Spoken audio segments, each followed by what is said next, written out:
Excellencies, honorable ministers, ambassadors, ladies and gentlemen, delegates, greetings, warm greetings to all of you. Welcome to the sixth and final meeting of the open-ended governmental, final for the annex before the Health Assembly, open-ended Intergovernmental Working Group on the WHO Pandemic Agreement prior to the 79th World Health Assembly. We have a lot to do this week, so I will spare you from any long intervention, just to invite those that would like to make general statements and hoping that they will be also very concise. We will leave that after the adoption of the agenda so we can discipline our work. Now I hand the floor back to co-chair Matt Harper, please. Thank you so much, Ambassador Tovar. Good morning to everybody in the room. Good afternoon, good evening to those who are following online. Very grateful also. I see around this room a number of ambassadors and I think, of course, the presence of the Director General and Dr. Chikwe, which I think just underlines to everybody the importance of the week we have ahead. I think we all recall why we are here, everybody's experience with the COVID pandemic. We all recall last May, and we recall the agreement that we reached on the pandemic agreement. And this week, we now need to bring that to reality. It's great to see a room so full. A number of people I've spoken to this morning expressing their commitment to get this done. So now let's proceed, work together, and to find ways forward. Where there's agreement, we can green text. Where there's not agreement, we will work and we will get that agreement this week. So we really look forward to working with you. And it's a pleasure to now introduce the Director General for some opening words. Thank you. Thank you, Co-Chair. I was hoping that some members would come with a green tie because it's Greening Week. It was also St. Patrick's Day, I think, March 17, last week. And I used the opportunity to celebrate St. Patrick's Day and to remember also our dear colleague, Mike Ryan. Because this was the first time in 8 years that we have celebrated St. Patrick's Day without him. But you know his contribution to this cause, and was time to think about him, and that's why that tie was very close, was not very far away.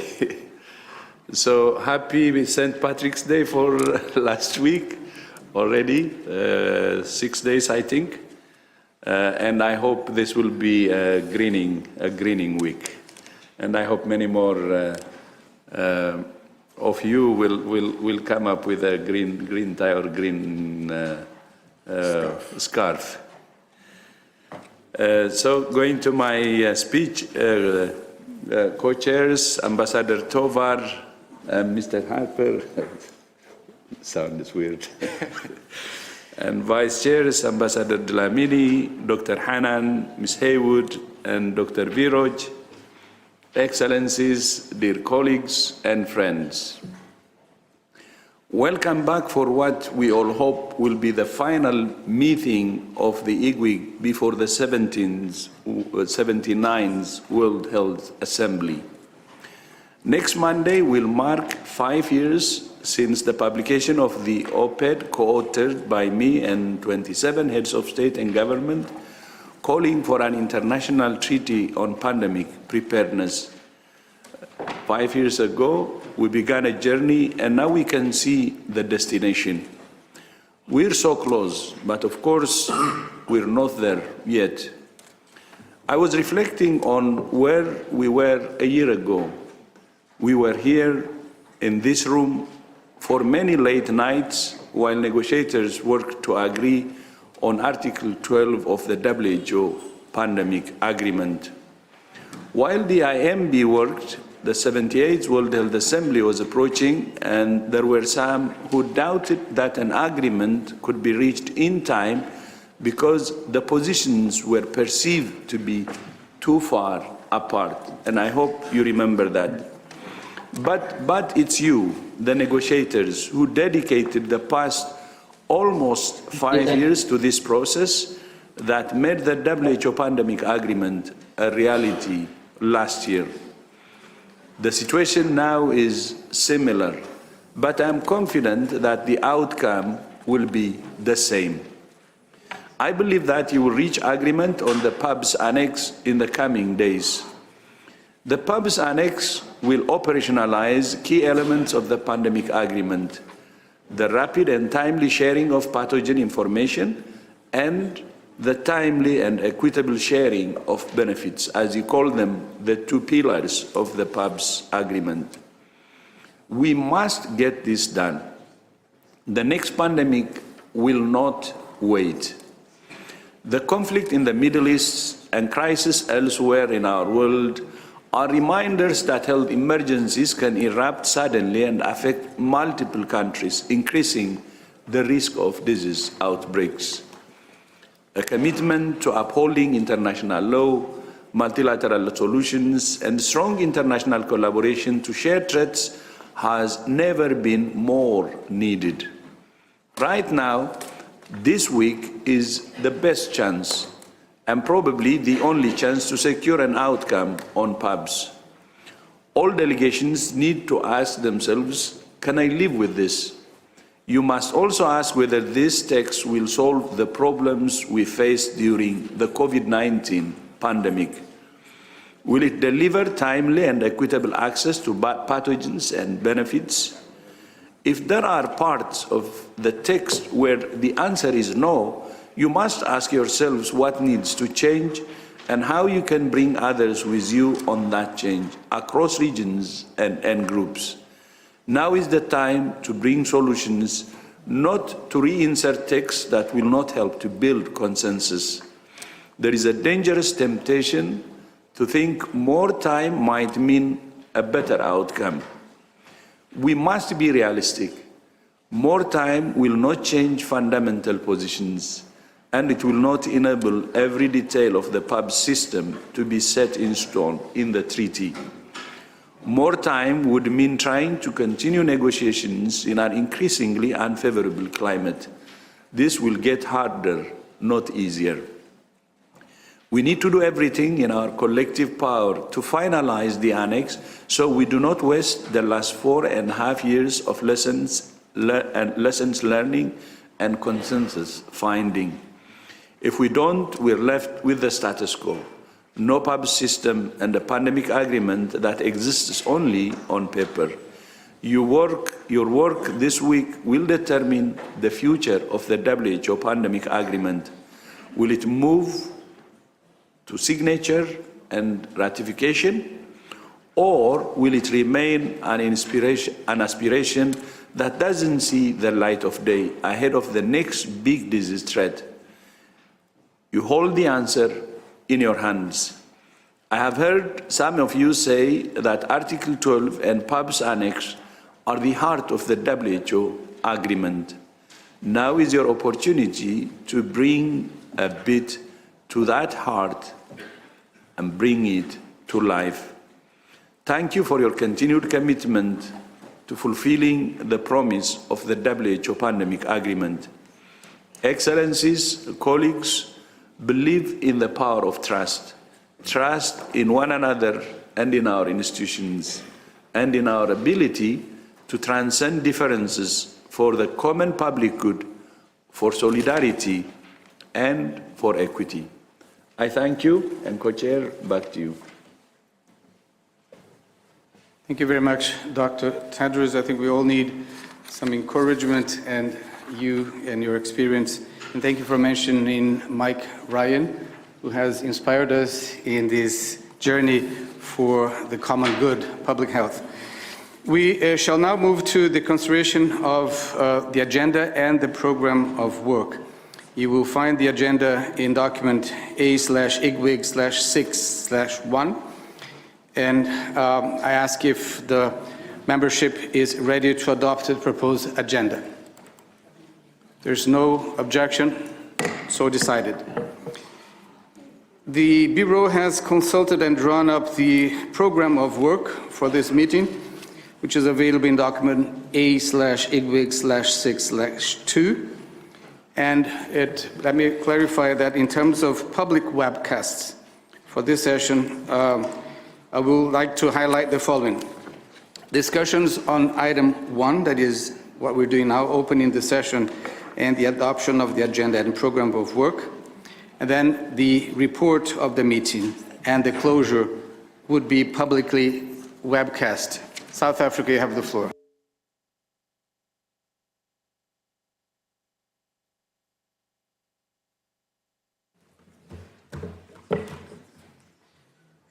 Thank you, Co-Chair. And we raised our flag, but we did not see our name being recognized on the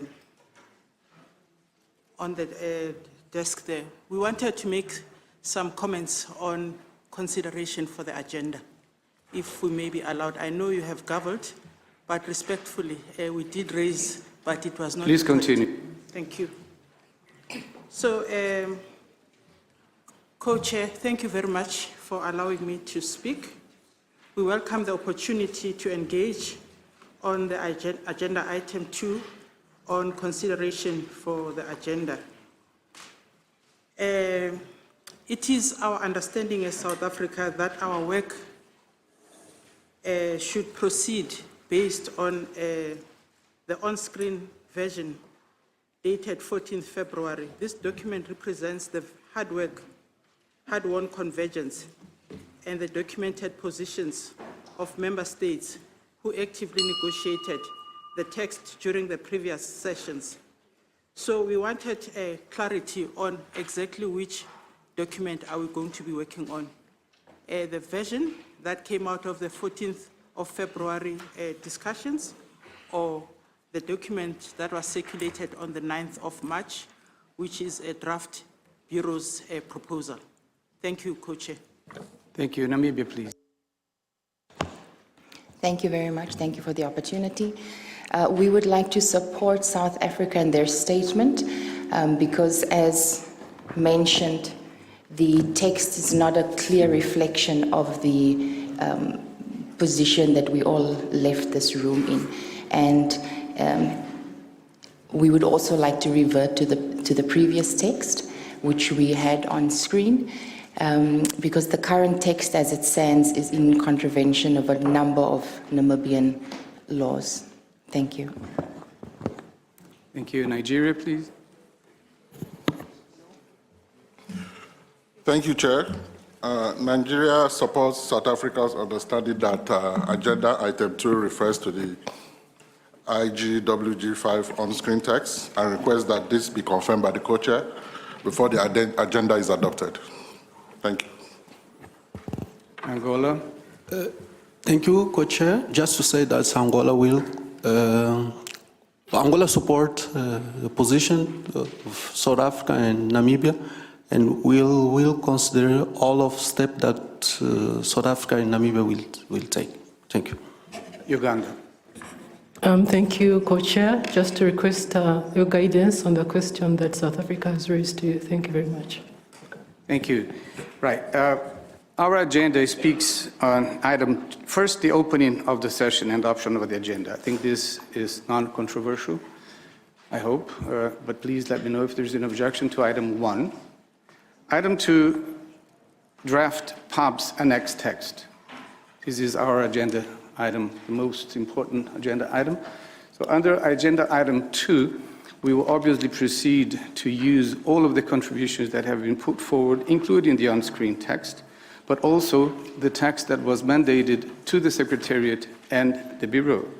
So we are obviously going to use everything that we can, and the idea, and I hope we will not spend unnecessary time to discuss what is the basis of our discussion, because the basis is Article 12 and the pandemic agreement. This should be clear to all of you. We're not opening Article 12. We're not reopening the agreement. This is, if it's not clear, then we will have to revert to the Assembly to modify our mandate. So our mandate is to produce on a priority basis an annex that was mentioned in Article 12. So under agenda item 2, we'll precisely do that. And then agenda item 3 is proposals for annex but we have not received any proposal, so that agenda item will be removed with your permission. And then for number 4, agenda item 4 is next steps. We can discuss whatever you want to as IGWG, because the IGWG goes beyond the preparation of the annex, but it also includes preparation for the first COP, but also the resolution to adopt the annex during the World Health Assembly. And then we have to report this meeting and close the session. So this is a simple agenda, and once again, I hope that with this clarification, we can go ahead and proceed to reiterate our adoption of our agenda. Any objection, please? Namibia. Thank you very much, Chair, Co-Chair. We would like to understand which text it is that you will be presenting, because we understand that we are discussing this annex, but we need to know on what foot we are starting. Thank you, Namibia. As I have indicated, we will use all of the texts that have been put forward, including the one that was was a result of our last IGWG, without prejudice to having any other further text that was mandated by the membership to be produced both by the Secretary and the Bureau. So when we start discussing agenda item 2, you will have that clear on screen, what is the basis for that. So please allow us to continue our deliberations. Otherwise, what is supposed to be the last meeting will then be entangled in unnecessary discussion on what we're going to do before we even start doing it. South Africa, please. Co-Chair, as stated by Namibia, we need to be clear in our heads before we start the negotiations on exactly which version of the document that you are presenting, because we need to also get our mandates from our capitals on exactly how to position our interventions. Currently, we do not know exactly the approach that the Bureau intends to take. And I think, in good faith, we would like to have that clarified before that agenda is adopted. Thank you. Thank you, South Africa. There's only one on-screen text after IGWG 5. So I do not have in my file any other text that is not the on-screen text that came out at the last day of deliberations in IGWG 5. So this is going to be used, but as I said, please do not attempt to curtail the possibility of the Bureau to actually fulfill the mandate that was given by the membership and also use whatever other formulation that we may have produced during our deliberations. So if you want an exclusive and then use of the on-screen text and virtually dismissing before we even consider any other text, this is unfortunately not going to happen. We will use, as I said, all of the written submissions and everything that was captured during our last meeting, but we cannot, unless there is a wide support for that so that we dismiss without even considering everything that we have been producing. I would like to hear from other members if they agree, because if there's no agreement to that, then we will continue to use agenda item 2 and everything that we have in our hands to produce text that will lead us to consensus. So there's no miraculous text. There is no one text that would fit everybody's individual agenda or interests. So that's why we need to see with a little bit of latitude, yes, based on the on-screen, but not solely. Otherwise, if we say that, we will even dismiss Article 12, which we cannot do. So what I'm saying is we need to use all of the legal texts that are available to us in order to lead us. This is the most important thing, and not start already with this mistrust before we even begin our deliberations. I hope that is clear, South Africa. And as I said, we will use the on-screen, but we cannot say that we will only use that on-screen, because we have so many enriching contributions, including, for example, the contracts that were put forward, including the terms of reference for labs and database that were produced by the Secretariat. So I think we are not allowed to impoverish our deliberations by just, promising that we will solely see and focus on one text. With that, I once again ask if there is Namibia, please. Thank you, Co-Chair, and a very good morning to you. Thank you for your guidance that you're providing. We really appreciate that.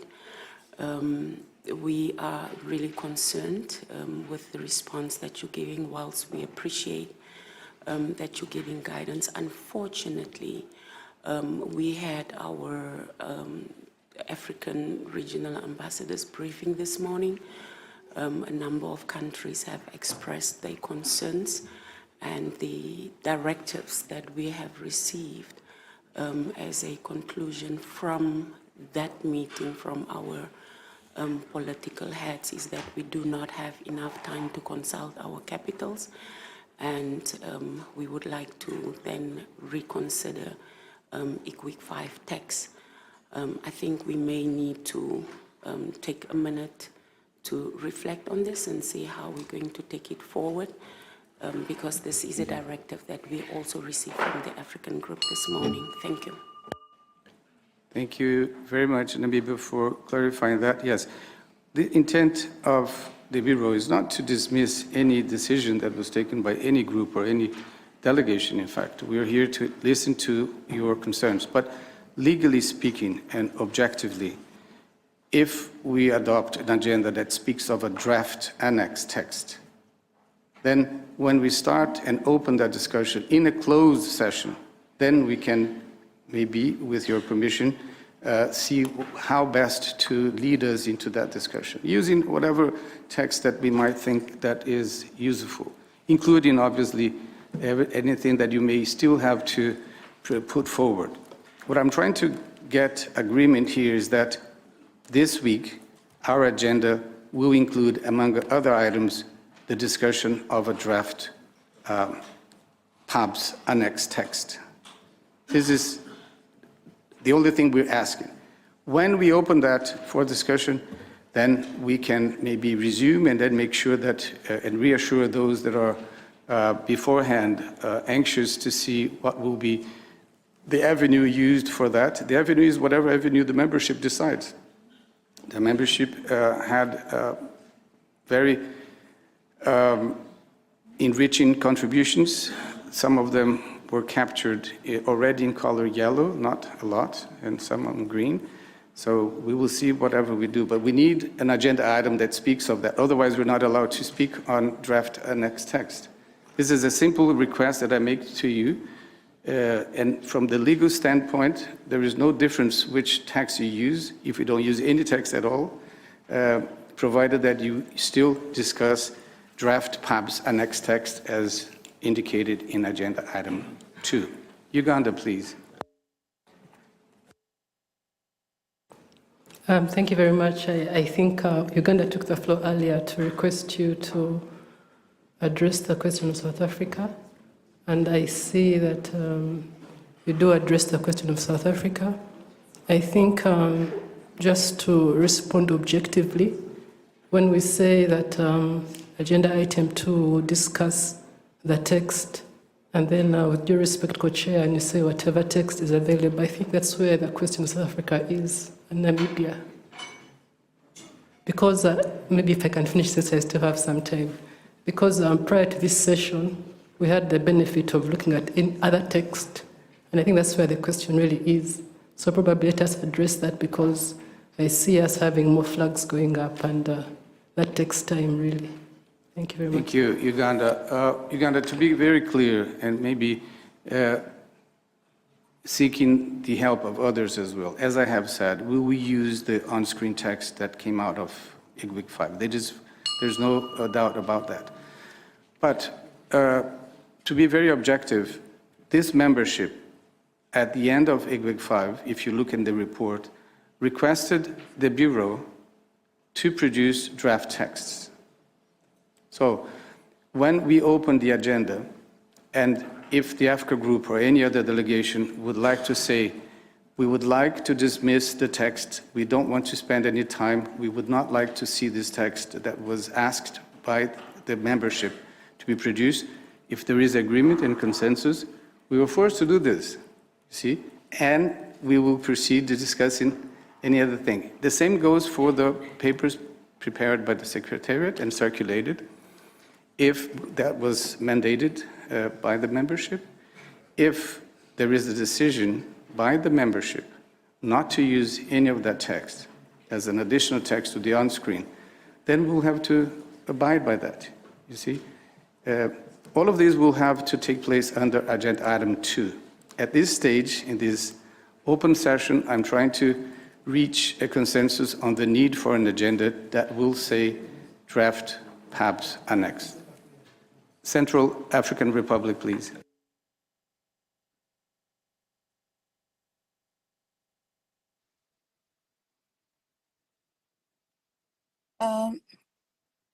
Bonjour.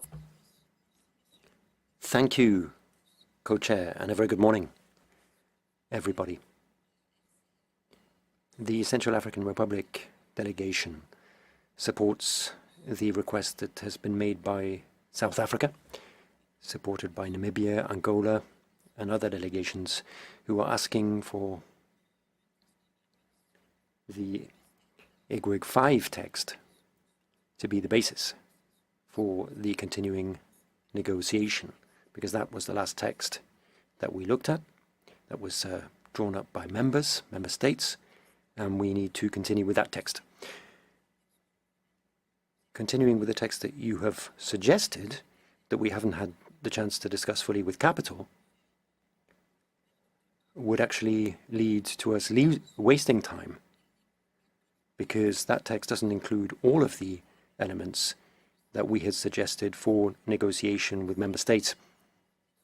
So if we started with the Bureau's proposed text,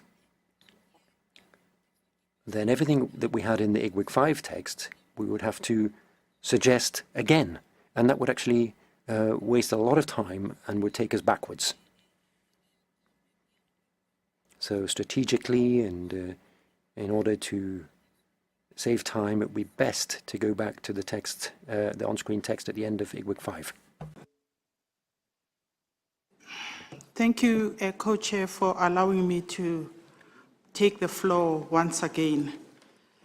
Co-Chair, I think we need to be hearing one another, and please bear with us and understand our concerns.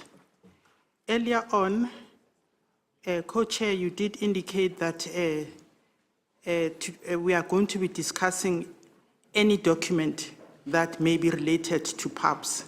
And this gives us a lot of uncertainty because we do not know exactly what you mean. We had respectfully requested that we would like to see the agenda item reflecting discussions of the final on-screen IGWG 5 meeting report dated 14th February 2026. And because with this, we gave the Bureau an explicit mandate. We requested the Bureau, with the support of the Secretariat, to continue to conduct informal focused discussions with all IGWG members and to present proposals for sections of the text for the draft PABS annex, building on the on-screen text and discussions at the 5th meeting. That's what was contained in the report. So, Co-Chair, we would really be amenable to having the agenda amended so that it reflects these concerns that have been raised by various delegations.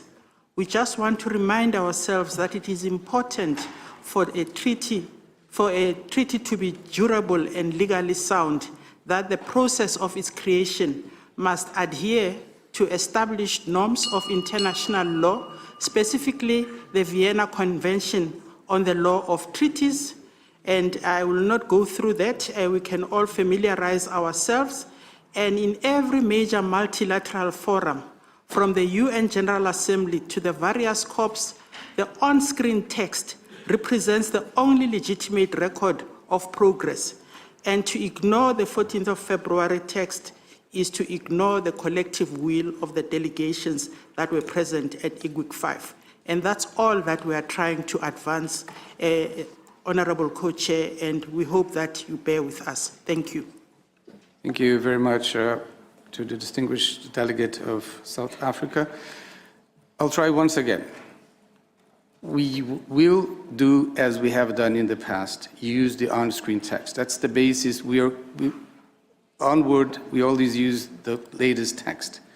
So the text that was produced during IGWG 5 is the text that we're going to use.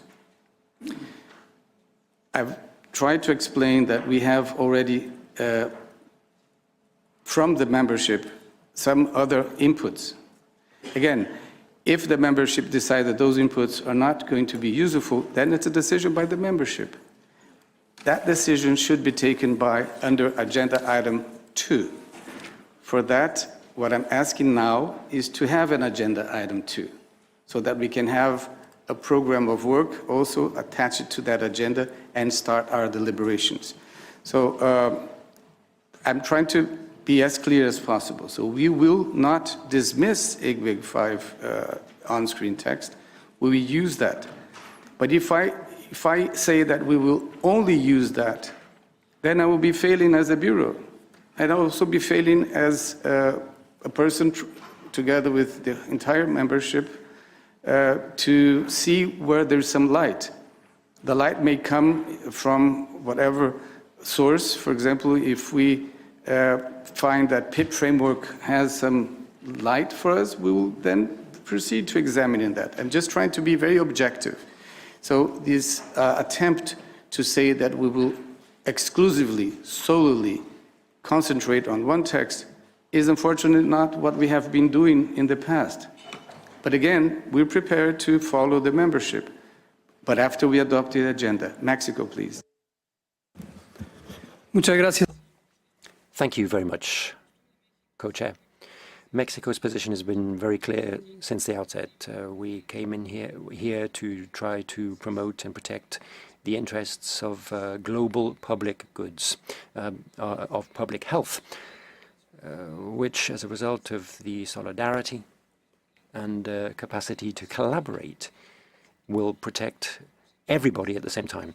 We explicitly recognize the tremendous challenge of moving away from the status quo, which is one of great inequality around the world. And we also recognize the need to protect what this organization has achieved since 1946, which has already enabled us to have robust mechanisms for preparedness and response to health emergencies. What we see today is the opportunity of making the most of the final stretch of negotiations in order to build this process constructively and build convergence. And we welcome the effort of the Bureau to try to clean up the text, not to try to restrict positions or focus on specific positions, but try to come up with a useful text for negotiation. We welcome this text, and we congratulate the Bureau, not because we believe that that is the final text, but because we believe that it's a text that will help us in a very transparent way reflect the different positions expressed by different delegations, whether or not they are in groups. It's a possibility to come up with a responsible commitment from all delegations to try to consign their positions in a text that will help us identify where we want to get to, and not only where we want to try to pressure our counterparts. So, Chair, we believe that the text that you have suggested is a good starting point for this final an urgent call to come up with a productive PABS system to implement the pandemic agreement effectively. Thank you. Much, Mexico. Before I give the floor to Namibia, and if I could ask Namibia to clarify the following. What portion of the proposed draft agenda are you not agreeing with, so that we can then discuss that concretely? As I have read to you, the document that is contained in IGWG 6/1 under the title Provisional Agenda, has 6 items. Can you please address which items you do not agree, and would you like to propose an alternative drafting to see if there is any room? This has been our agenda from the very beginning. Namibia, please. Thank you, Co-Chair. Namibia would like to make a friendly amendment to the agenda in terms of agenda item 2. Namibia wishes to propose a friendly amendment to the organization of work under agenda item 3. The provisional agenda before us lists as item 3, negotiation of the agreement on the draft PABS annex. We support this item. However, we note that the working document circulated by the Bureau on 9 March represents the Bureau's proposal for text. While we acknowledge and appreciate the Bureau's efforts in preparing this document, we recall that all the conclusion of IGWG 5, the on-screen negotiating text reflect the full range of positions tabled by all delegations, including proposals by the Africa Group, the Group of Equity, and other members that have not been fully incorporated into the Bureau's draft. Namibia therefore proposes as a friendly amendment that the agenda for this session specify the following agenda item 3. Agenda item 3, negotiation of the agreement of the draft PABS annex on the basis of IGWG 5 on-screen negotiating text, which shall be served as the working document for this session, supplemented by the Bureau's proposal of 9 March as a reference document. I so move for the adoption of this agenda. Thank you. Namibia, let's see if we get the same provisional agenda, because we have agenda item 2 in our draft provisional agenda, which is draft PABS annex text. This agenda item 2 is the one that usually allows us, it's the avenue for our closed sessions where we discuss as members what is the outcome to be presented to the World Health Assembly, in whatever form that is, hopefully final form in a green text. But in any case, this is the agenda item that has been used for us since the beginning of our deliberations on the PABS annex text. Agenda item 3 is proposals for member states of entities to be included in Annex D and or Annex E. And I have already indicated to you that we have not received any proposals, so agenda item 3 will no longer be kept in our agenda.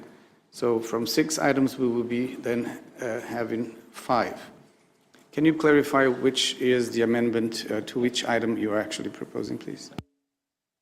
Co-Chair, Namibia's motion is the following as a friendly amendment: that the IGWG 5 on-screen negotiating text be designated as the working document for agenda item 3, that the Bureau's proposals of 9 March 2026 be designated as a reference document for the sessions, and that the agenda so be amended to be adopted. We offer this as a friendly amendment in the spirit of constructive engagement and in the interest of ensuring that the negotiations at this critical session proceed on a basis that is inclusive, balanced, and faithful to the mandate entrusted to us by WHA 78.1. We again move for the adoption of the agenda as amended. Thank you, Co-Chair. Thank you, Namibia. I really think we have to come into an agreement here in order for us to start working actually on the draft annex. What you have indicated in whatever item, you keep saying agenda item 3, but whatever amendment or consideration, I would like to ask you to consider that it's not necessary in the light of the broad item that we have. Broad item is draft PABS annex text. If you allow that to be the agenda item. As we proceed to the discussion of agenda item 2, then we can collect any decision or orientation or guidance that the membership would like to give, provided that it's consensual. At this stage, it's almost as if saying, I can only accept this agenda if paragraph 5 of section 2 is the following. You see, this is a detail that is not necessarily useful for our agenda. I agree with you in a sense, because this is our job also to read the room, that you would like to have as a basis for a discussion the on-screen text that came of IGWG 5. This is clear to everyone, and we will do that when we tackle the draft PABS annex text. So this is, unless you don't trust that we're going to do this, Namibia, can I just have your reaction to that? Because your amendment gives the impression that you're not trusting that we're going to use that text. Namibia, please. Thank you, Co-Chair. I think it's a very wrong perception for the Co-Chair to assume that Namibia does not trust the process or that the Bureau would enable us to use that text. We have raised concerns, and Namibia is making a friendly amendment to the agenda. There's a motion on the floor. If there is procedural issues that need to be clarified to us so that we understand the rules of engagement, we would appreciate that. Our motion is that we consider the friendly amendment and move for the adoption of the agenda without necessarily indicating that there is distrust, because distrust can come from both ways. Does the co-chairs not trust us when we say we would want to negotiate in good faith and ensure that we make progress to see how best we can adopt a text? We don't think that is a fair assessment, and those kind of statements does not come nicely. We cannot appreciate that from you, co-chair. Thank you. Take note of that. Burkina Faso, please. Merci de me donner. Thank you, Co-Chair, for giving me the floor. I've listened very carefully to the concerns raised by certain member states of the African group. And I attended the meeting that we had this morning. And it's true that we had concerns about the draft text proposed by the Bureau. But having heard what you've said, I do take note that the intention is to adopt the different items of the agenda at this point. And I don't think we have started the substantive discussions of the items yet. And the concerns expressed by the African group that we will support when we deal with the draft text agenda item will be addressed there. And for the African group, it's the IGWG 5 text which will be the working document for us. That's already a substantive matter, I think. And what you are asking us is to adopt the agenda items for the work as we usually do, is the general practice. So if that's our understanding, then the African group will express its reservations on the text when the agenda item 2, is opened. If I've understood correctly, then that is the position. But if I've understood wrongly, then other African group members may take the floor. But I think we haven't yet reached the substantive item. Faso, because that is precisely what you did a better job than I did, putting it very clearly that we are still not discussing how we're going to tackle the discussion of draft PABS annex text, based on which text and going to what direction and following which portion of our work program. But to be fair to Namibia, and please trust me, all of you, that we are not here to guide you in the direction that is not the one that you want. So we're here to see what is the best way for all of us to reach at the end of the week an outcome that is the best one that we can produce. So once again, Namibia has asked for an alteration of the agenda, as I understood, and I'll ask the editors to present the current draft provisional agenda. If you could, Namibia, insert the language so we can all consider, so we can move on. You have the floor, Namibia. So, agenda item 1 would stay as is. Agenda item 2, draft PABS annex text. Agenda item 3, as proposed for the IGWG 5. In fact, agenda item 2.1 would be as proposed for the IGWG 5 text. And then agenda item 3 would become agenda item 4. And then we proceed next steps, report of meeting, closure of the session. Thank you.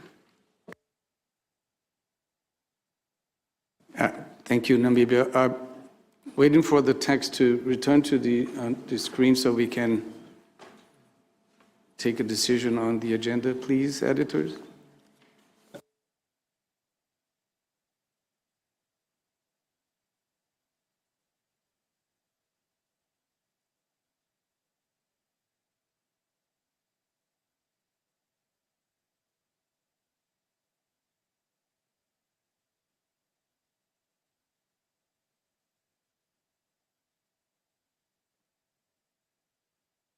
I think we are experiencing a technical issue. Namibia, yeah, there again.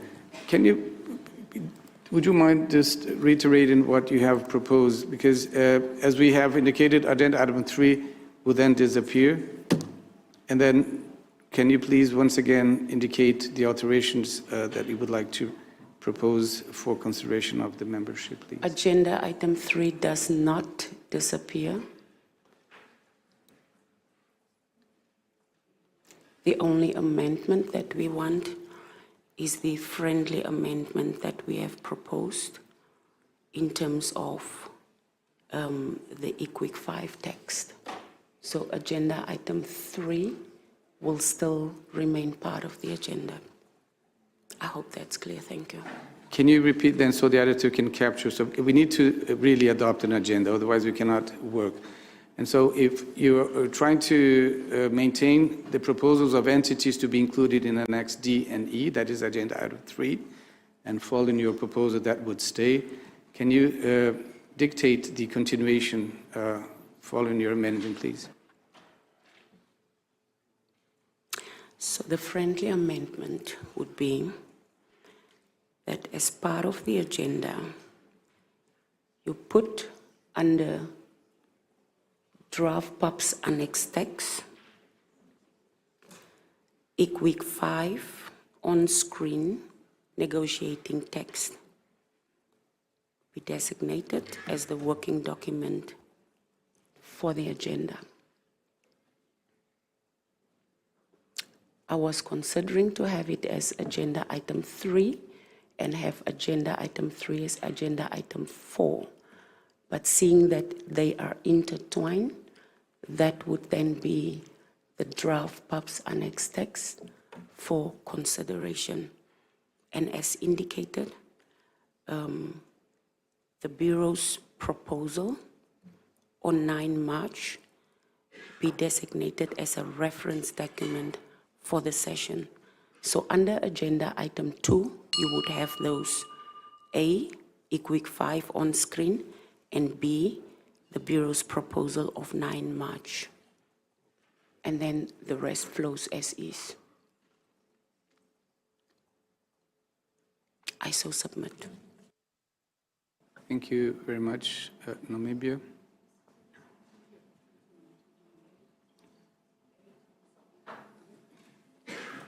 A, according to what I heard, A would be the IGWG 5, and B would be the proposal by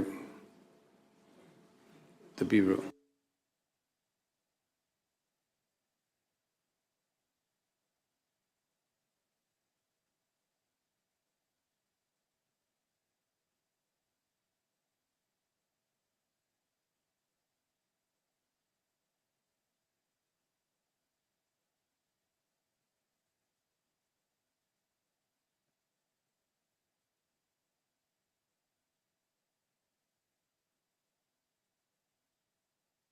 Namibia, what would be the heading? Because we have draft PABS annexed text, which is what we have always used, but you are eager to introduce some specificity in there.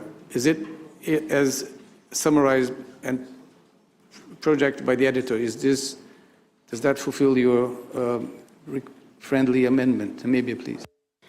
Thank you, Co-Chair. That would be the friendly amendment without the brackets. I so move for the adoption. Thank you.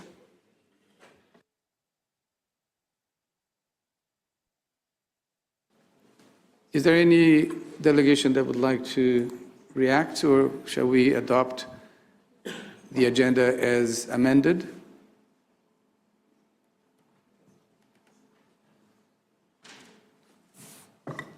So decided. Thank you.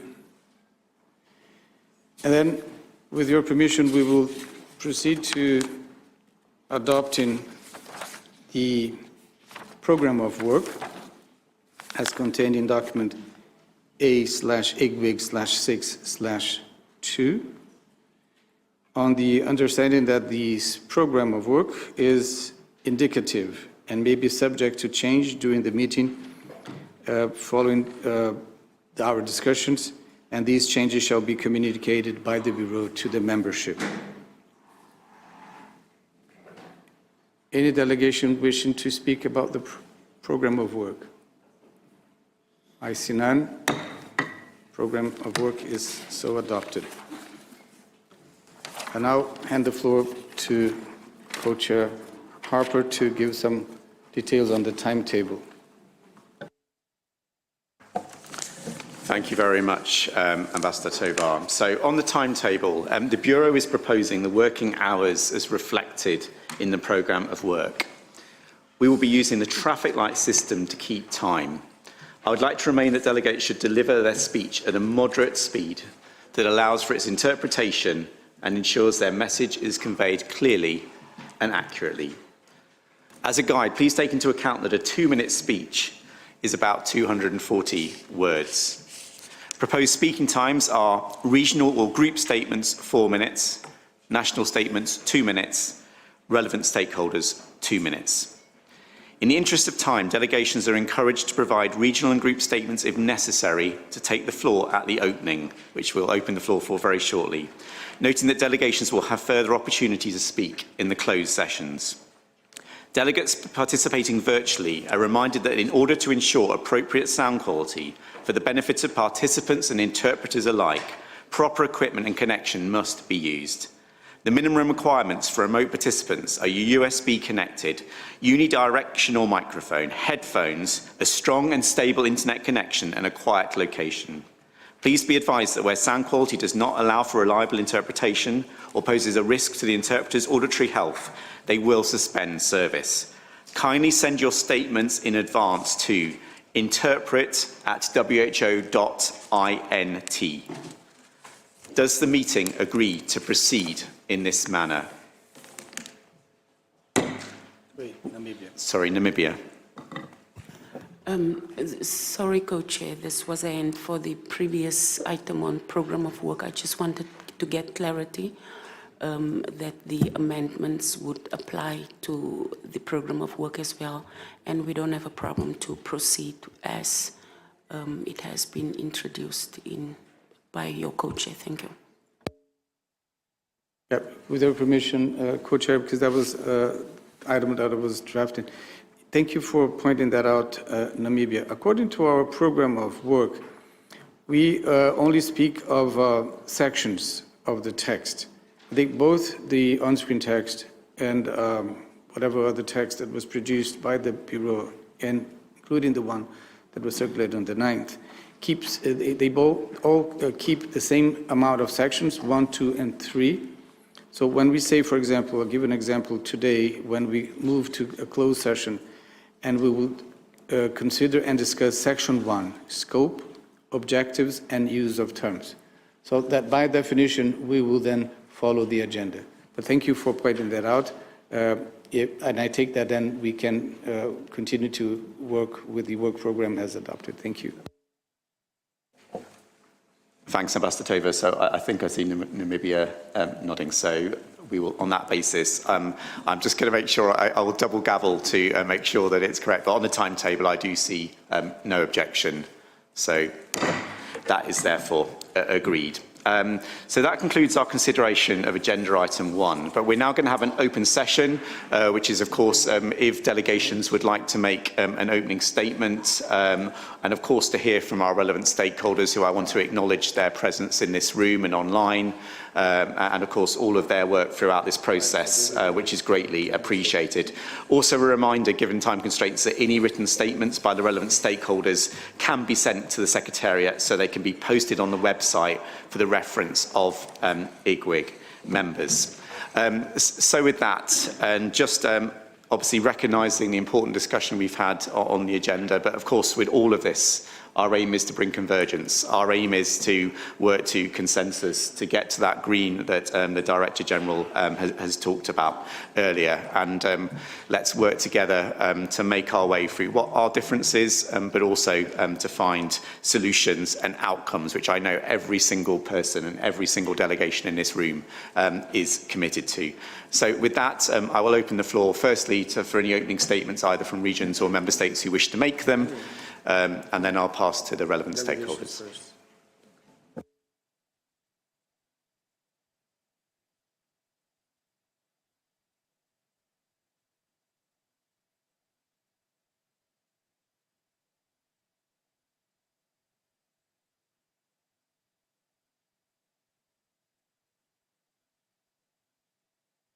I'm not going to do the gavel yet, but just to say I'm going to turn to relevant stakeholders. So if there is a delegation that wishes to make an opening statement. Burkina Faso, please.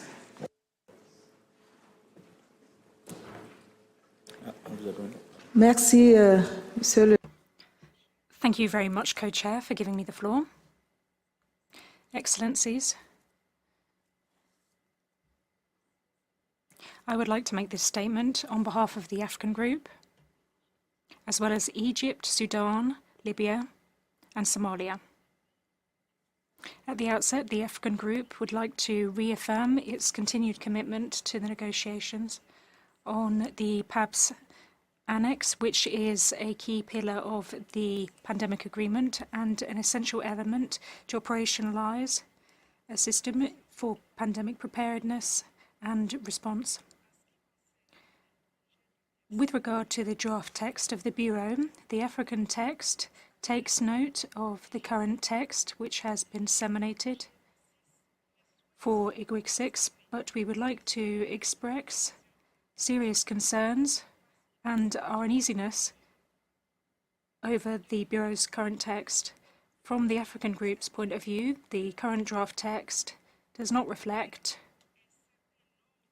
fully a number of important elements which are necessary to guarantee a balance, legal certainty, and the implementation of equity within the PABS system. The current draft has serious gaps which requires improvement. And in this regard, our group believes that the text would benefit from additional work so that it sufficiently reflects key elements, in particular, universal participation, which is legally binding, of all of the users of PABS materials and sequence information, including the mandatory registration of users for entities which have access to PABS materials and sequence information. we believed that clearer, more foreseeable obligations with regard to benefit sharing, including access to products during public health emergencies, which are of international concern, are relevant, more relevant provisions on technology transfer, as well as elements with regard to capacity building in developing countries, as well as strengthened governance and transparency measures with regard to the oversight carried out by the Conference of the Parties. We would also like to highlight that we have concerns with regard to provisions which lead us to believe that certain users of the PABS system could organise provisions or agreements at a later stage. This is not acceptable to us. Greater legal security from the beginning is of crucial importance here. The modalities and contractual obligations need to be clear. This should be reflected in the annex itself so that we can guarantee foreseeability, applicability, and trust in the functioning of the system. Our group also notes that some definitions, in particular with regard to real-time production, affordable pricing to pathogens and to materials, should also be further developed.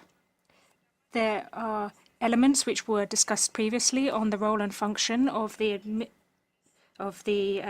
advisory group, which have not been fully reflected in the Bureau's current text, in particular with regard to its mandate, its reporting mechanisms, and its contribution to the implementation of the system.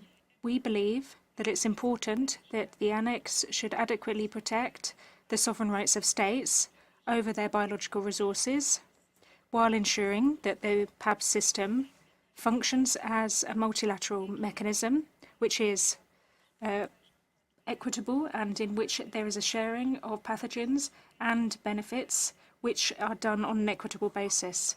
Co-chair, the African group stands more than ready to negotiate in good faith so that we can ensure we have equity. Thank you.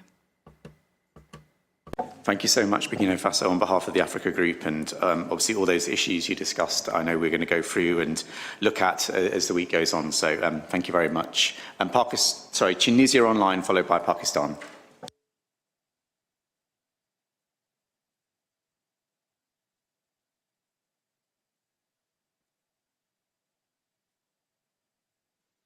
Bonjour à tous. Good morning, everyone. I am giving this statement on behalf of Tunisia. Thank you very much, Co-Chair, for giving us the floor. Tunisia would like to express its gratitude to the Bureau and the Secretariat for the continued efforts they're making to ensure that our negotiations advance on the pandemic agreement and its PABS annex. Since this process was launched, Tunisia has been actively participating in the negotiations and remains fully committed to constructively participate to ensure that we complete this important international agreement.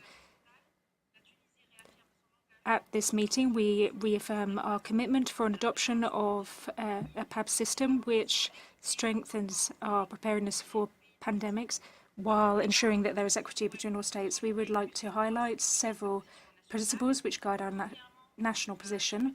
Firstly, the future PABS system should fully respect the sovereign rights of states on their biological information as well as sequencing information.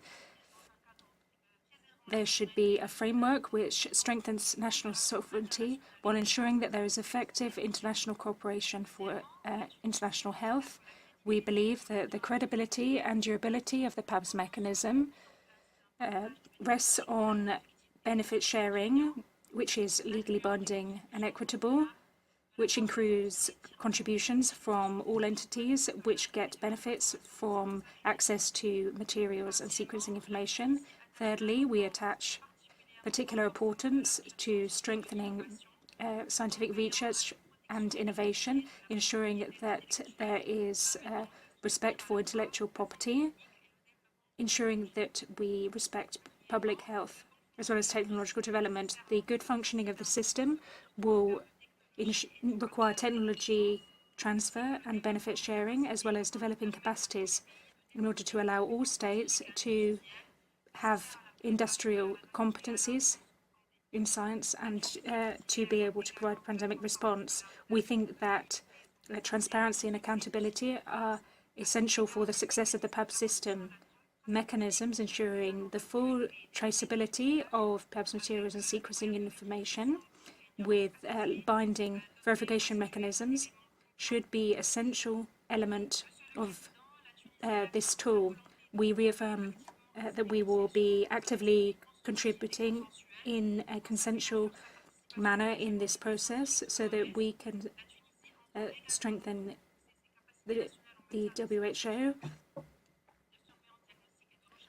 And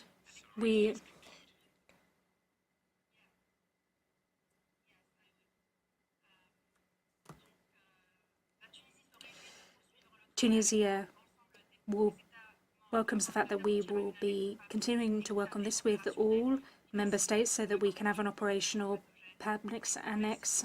Thank you.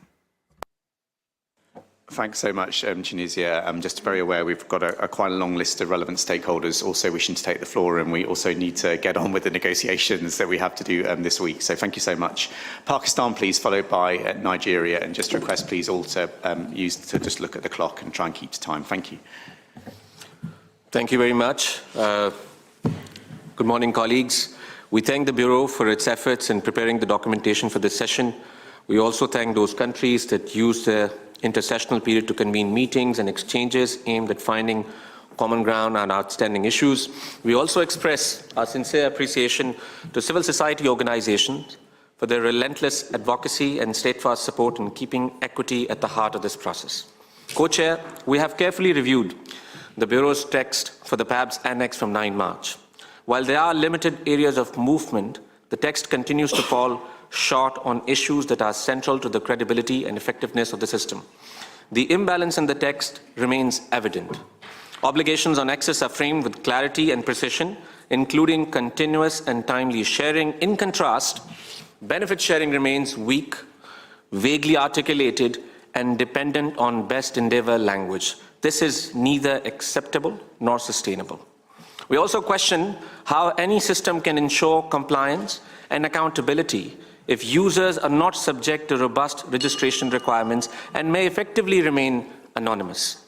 We have consistently called for legal certainty and clarity, yet the current approach, as reflected in the draft resolution, does precisely the opposite.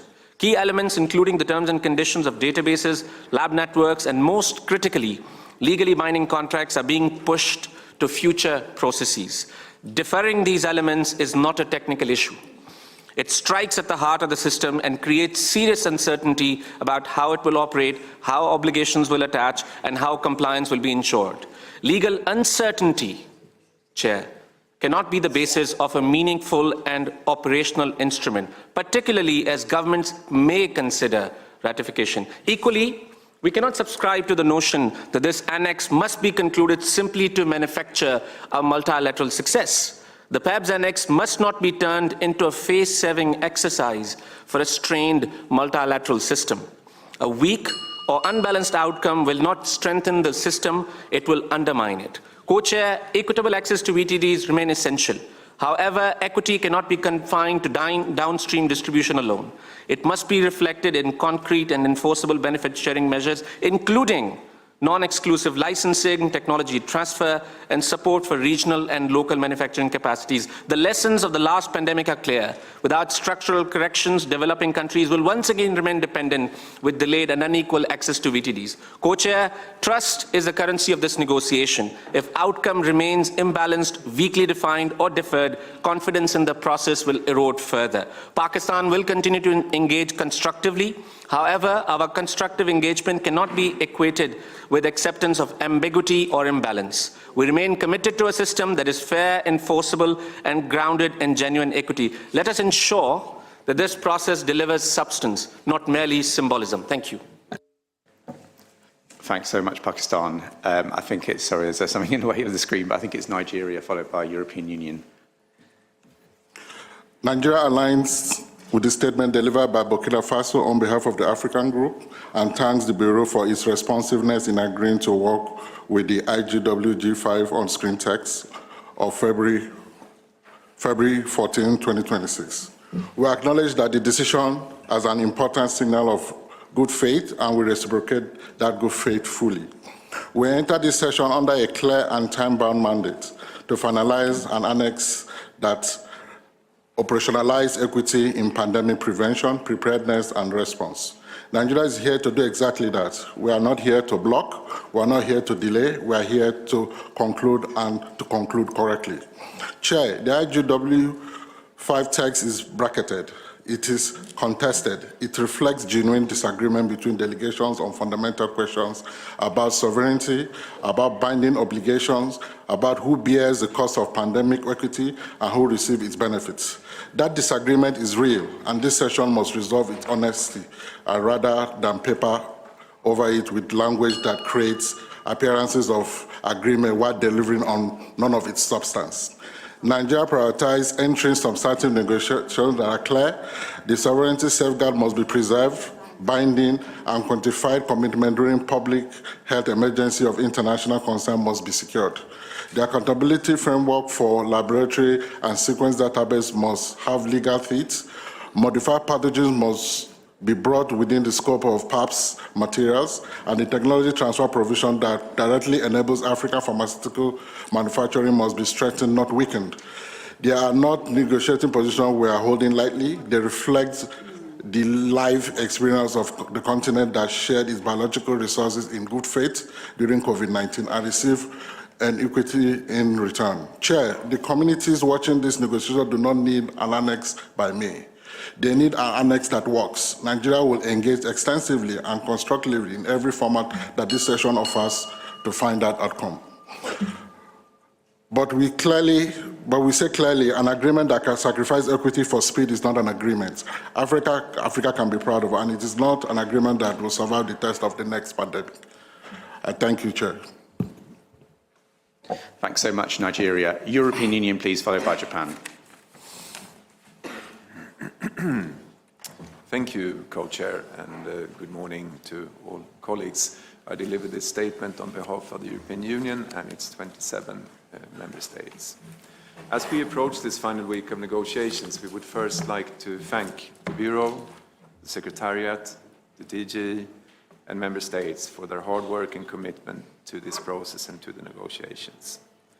The PABS Annex is intended to create a system for rapidly sharing pandemic pathogen samples and genetic data while significantly improving equitable access to vaccines, treatments and diagnostics for parties and better equipping the WHO and the international community to respond to future pandemics. Without this annex, the pandemic agreement will not be open for signature, and ultimately our collective capacity to effectively prevent, prepare for and respond to future pandemics will be significantly reduced and limited. We have a responsibility to conclude these negotiations and unlock the far-reaching potential of the pandemic agreement. As such, there is a public health imperative that must drive us all in the final stages of this process. Stressing the need for an open, collaborative and multilateral approach for pandemic prevention, preparedness and response, the European Union reaffirms its strong commitment to conclude these negotiations and look forward to a successful outcome at the end of this week. Progress has been achieved in the past few weeks and months, but far from enough. I will not here go into detail in this opening address, but we call on all delegations to muster the necessary resolve to overcome our remaining differences in the time we have left for this process. We also invite the Bureau to foster constructive and interactive discussions during this week, and we urge all delegations to seek and find all those solutions that are needed to enable us to reach convergence and thereby a successful conclusion. I thank you. Thanks very much, European Union. Japan, please, followed by Namibia. Thank you, Co-Chair. Before delivering my national statement, I just wanted to note that I do wear both green tie and green scarf. And the green scarf, even have a WHO logo on it. So indicating our commitment to greening all the texts. So yeah, just wanted to note that point. And As we enter the final stage of these negotiations, which we essentially started more than 4 years ago, Japan wishes to express its sincere appreciation for the tireless efforts of the members, Bureau, WHO Secretariat, and stakeholders to find a common landing zone. The COVID-19 pandemic was an unprecedented crisis, yet its lessons risk fading with time. What is now required of us is not simply remembrance, but translation, distilling those experiences into a shared legacy for humanity and into stronger pandemic PPR. Significant issues remain unresolved. Nevertheless, Japan remains firmly committed to engaging constructively and in good faith to achieve a meaningful outcome by the upcoming WHA. In this spirit, Japan would like to underscore 2 key points that we repeatedly pointed out.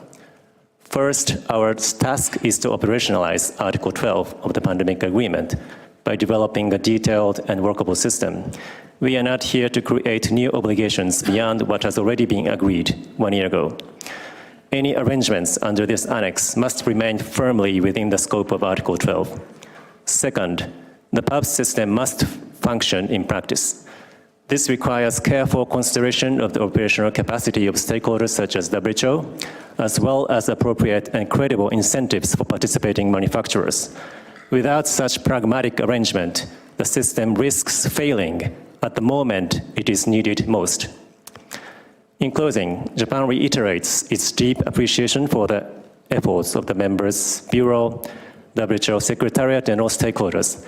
If we fail to reach agreement, as DG reiterated, or if the system we create proves unworkable, the consequences will fall most heavily on the most vulnerable populations around the world.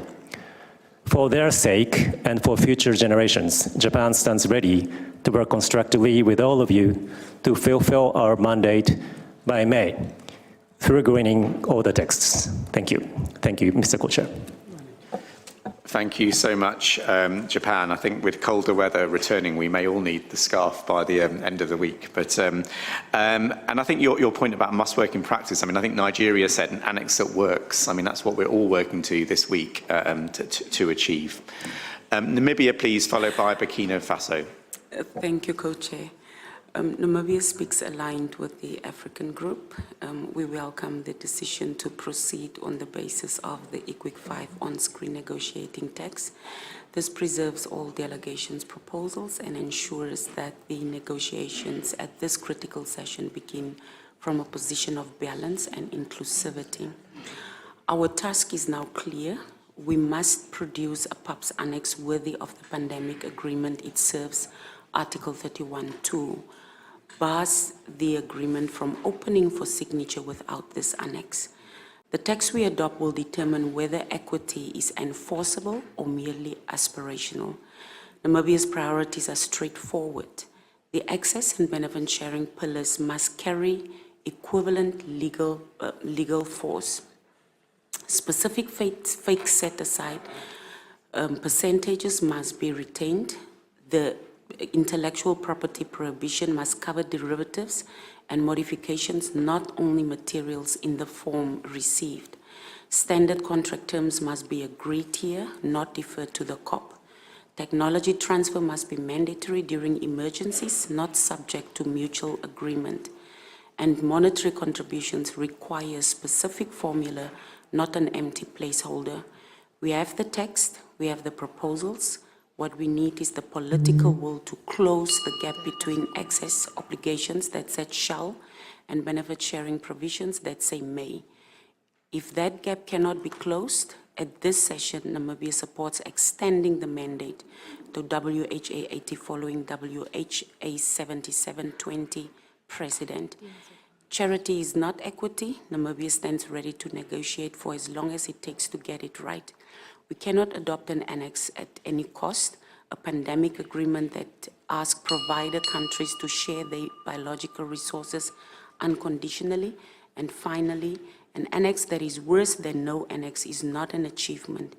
It is a defeat dressed as success, and it sets a precedent for every future negotiation on this organization about whose sovereignty is real and whose resources matter. Thank you, Mr. Co-Chair. We are ready to negotiate.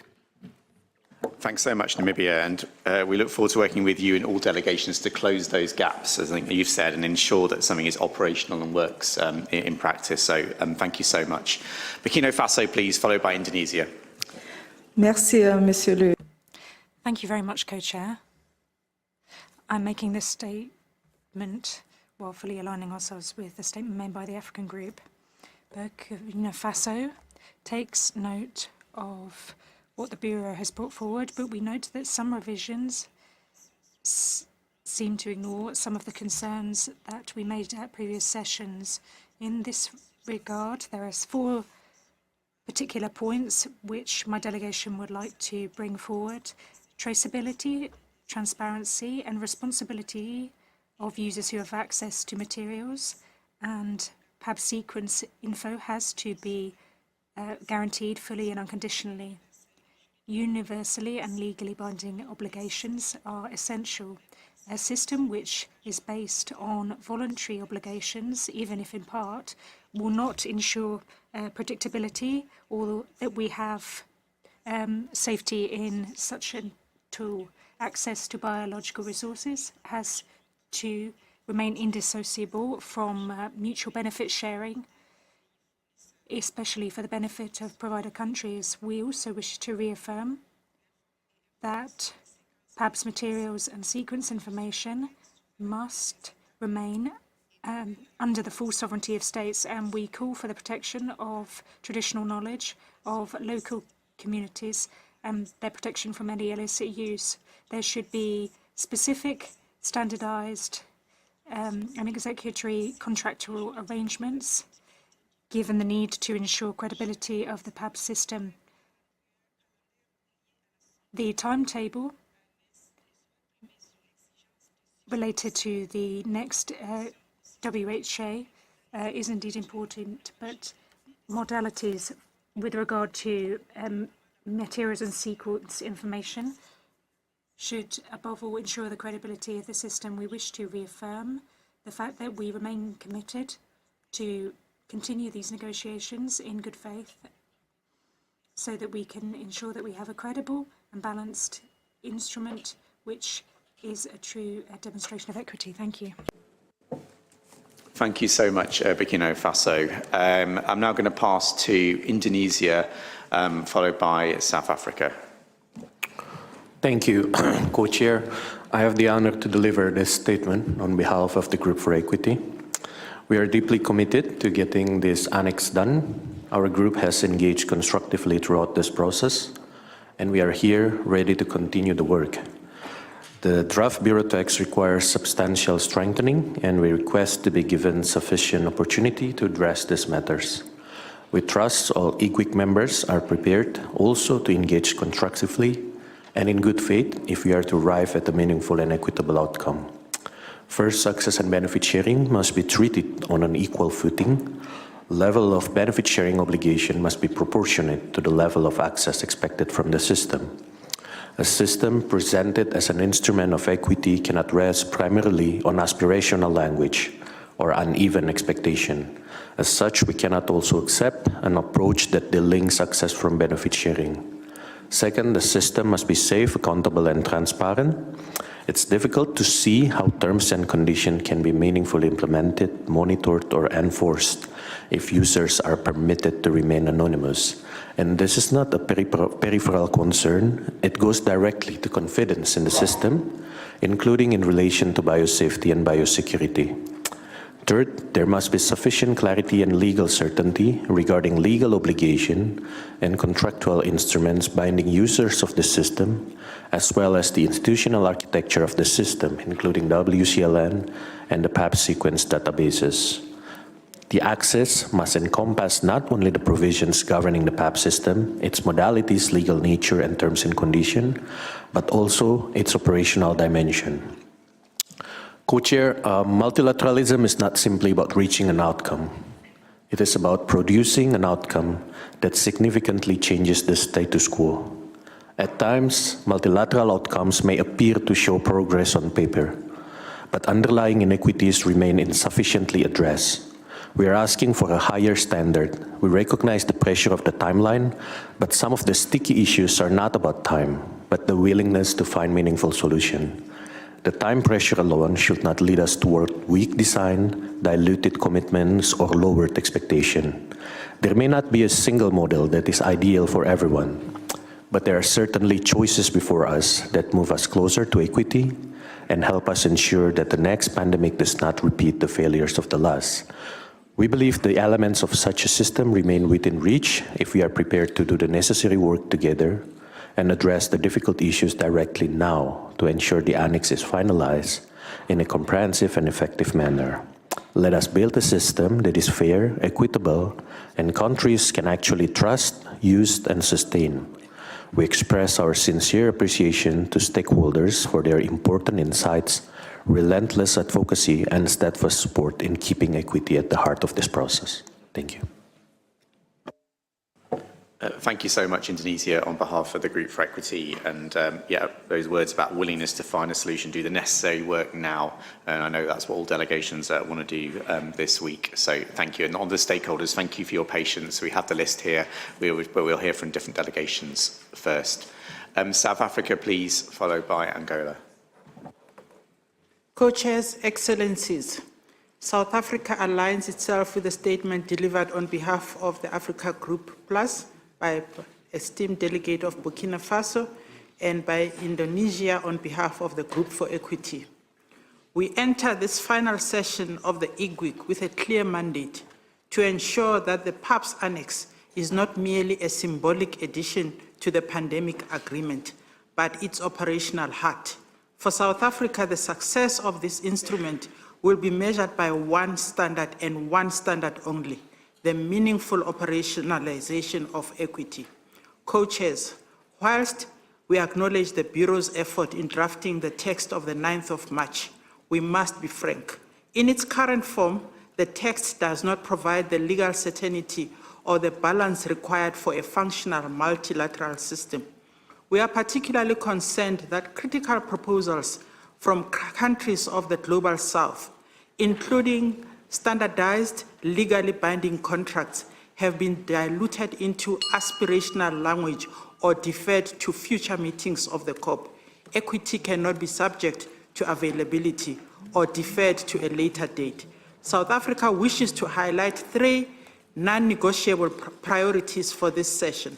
1, universal and binding obligations, meaning every user of the PABS system, including those accessing pathogens and digital sequence information, must be subject to standardized contracts and legally binding terms of use.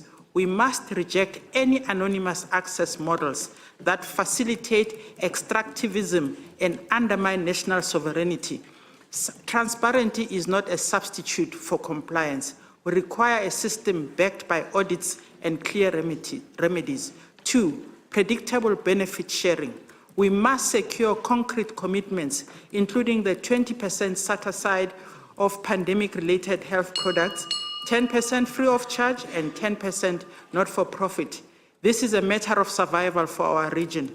Furthermore, technology transfer and the enablement of regional manufacturing must be time-bound and enforceable to break the cycles of dependency seen in previous emergencies. The third is legal certainty over speed.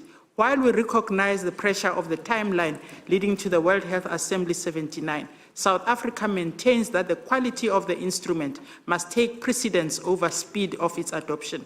We cannot accept a charity-based model that leaves the Global South as a provider of pathogens, but a mere spectator in the distribution of benefits. In closing, South Africa remains ready to negotiate intensively and in good faith. However, we wish to signal very clearly that we would rather support an extension of this mandate than sign a diluted instrument that fails the next pandemic. We are ready to negotiate on the basis of the outcome text of IGWG 5 negotiating text to ensure that all member states' proposals remain on the table.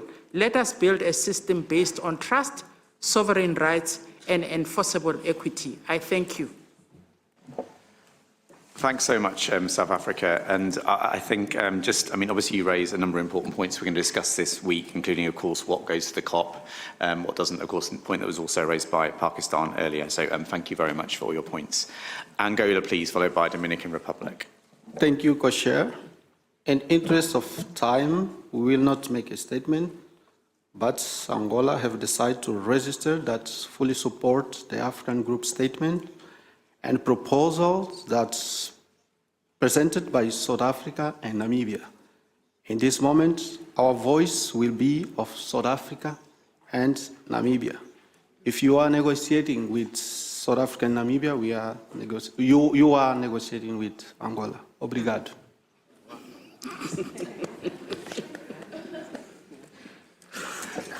Firstly, I'm going to say thank you. That was a very brief intervention, so you're going to win the prize for that, and completely understood your points on South Africa and Namibia, and thank you very much, Angola. Heard loud and clear.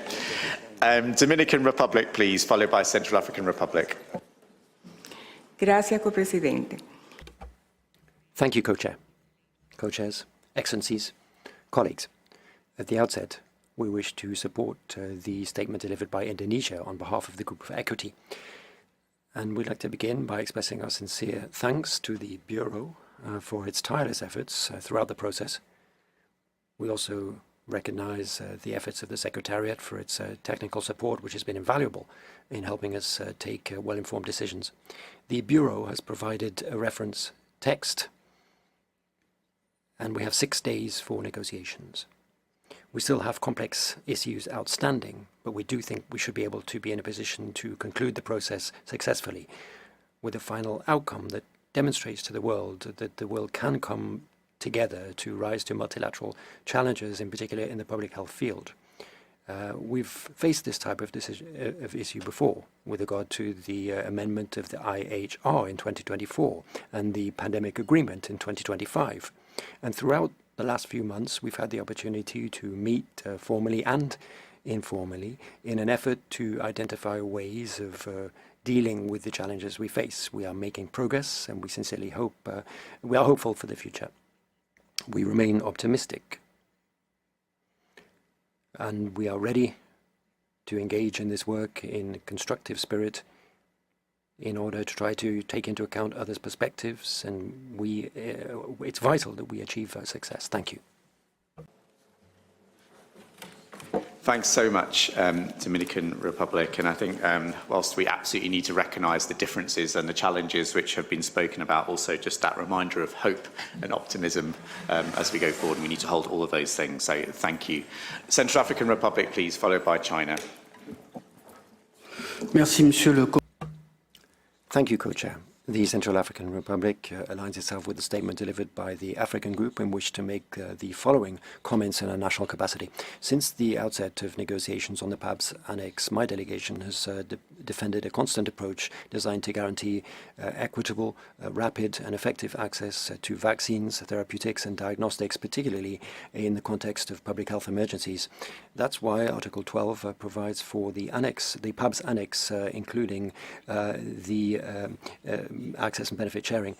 And the proposals of my delegation, supported by a number of states, have not been included in the current text without a valid alternative being proposed. So we encourage delegations to continue discussions in order to identify efforts with a comparable degree of legally binding and predictability and legal certainty. Quite apart from technical aspects, the idea is to demonstrate our collective capacity to save lives. And for our country, this is a key issue. We are a landlocked country without productive capacities, and during COVID-19 and the Mpox outbreak, we were denied access to essential medicines, and that had a specific impact. Therefore, solidarity must be included in a balanced approach based on clear and predictable guarantees. And that's why we underscore the importance of appropriate mechanisms, including legally binding provisions, effectively updating the process as we go along. And we believe that we need clear guarantees in order to guarantee support for a system that guarantees effective protection of the most vulnerable states like our own. Thank you, Co-Chair. Thanks so much, Central African Republic. China, please, followed by Jamaica.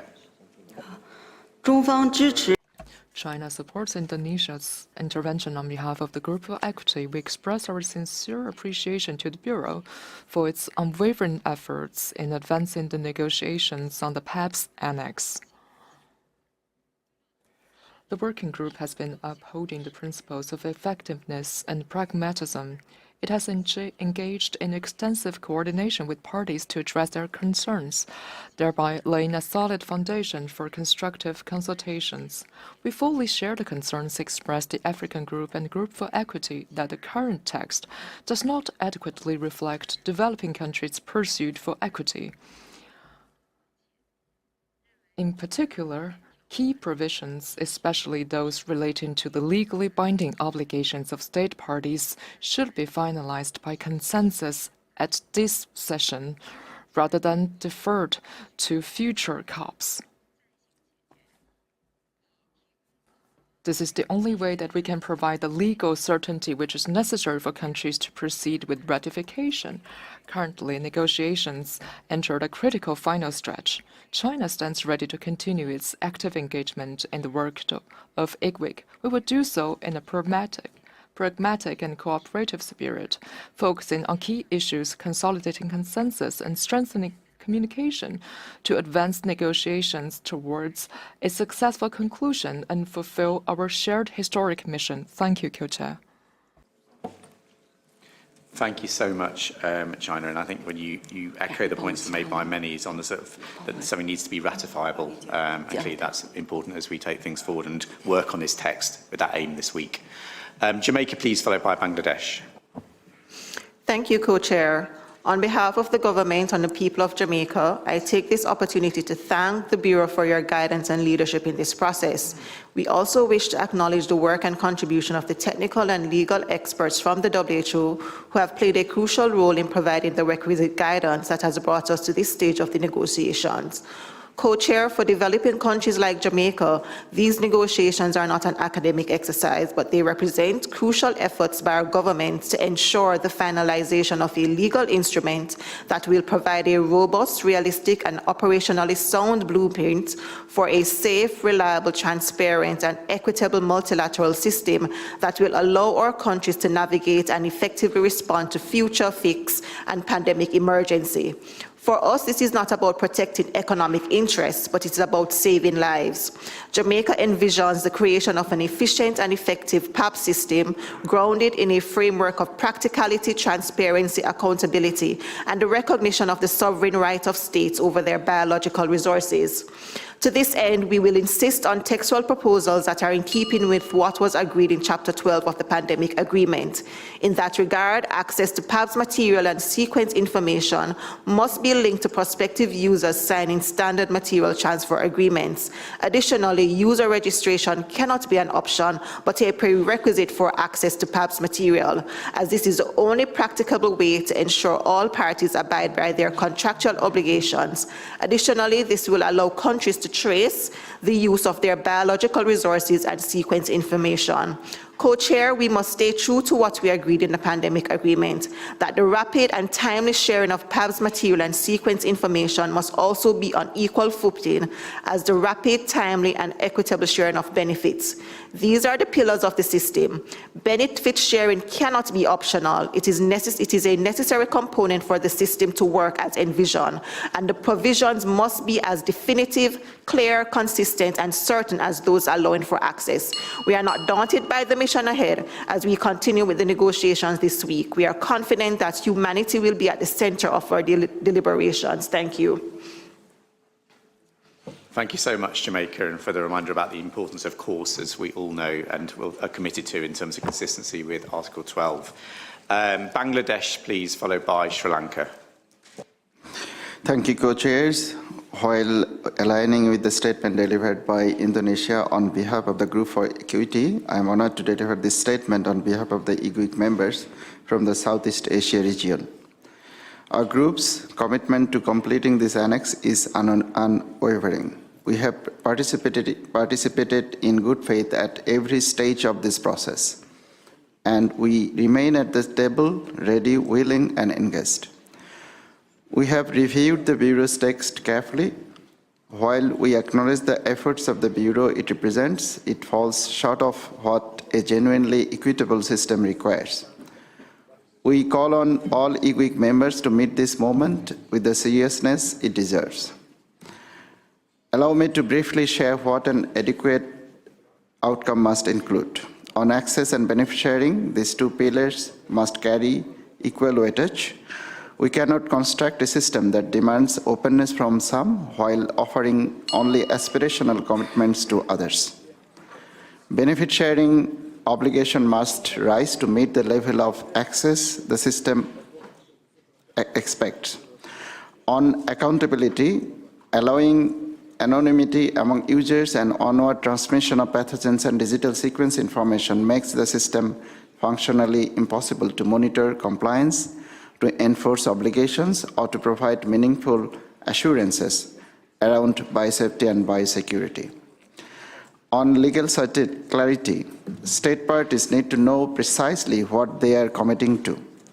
The legal obligation binding systems users, the contractual instruments governing participation, and the institutional roles of bodies such as the WCLN and the WHO recognized PABS sequence database must be defined with clarity and legal certainty. Co-chairs, we are conscious of the timeline, but urgency must not become an excuse for ambiguity or a text that fails to ensure equity. The toughest questions before us are not unanswerable. Rushing toward a weak outcome would be a disservice to the very population the system is meant to protect.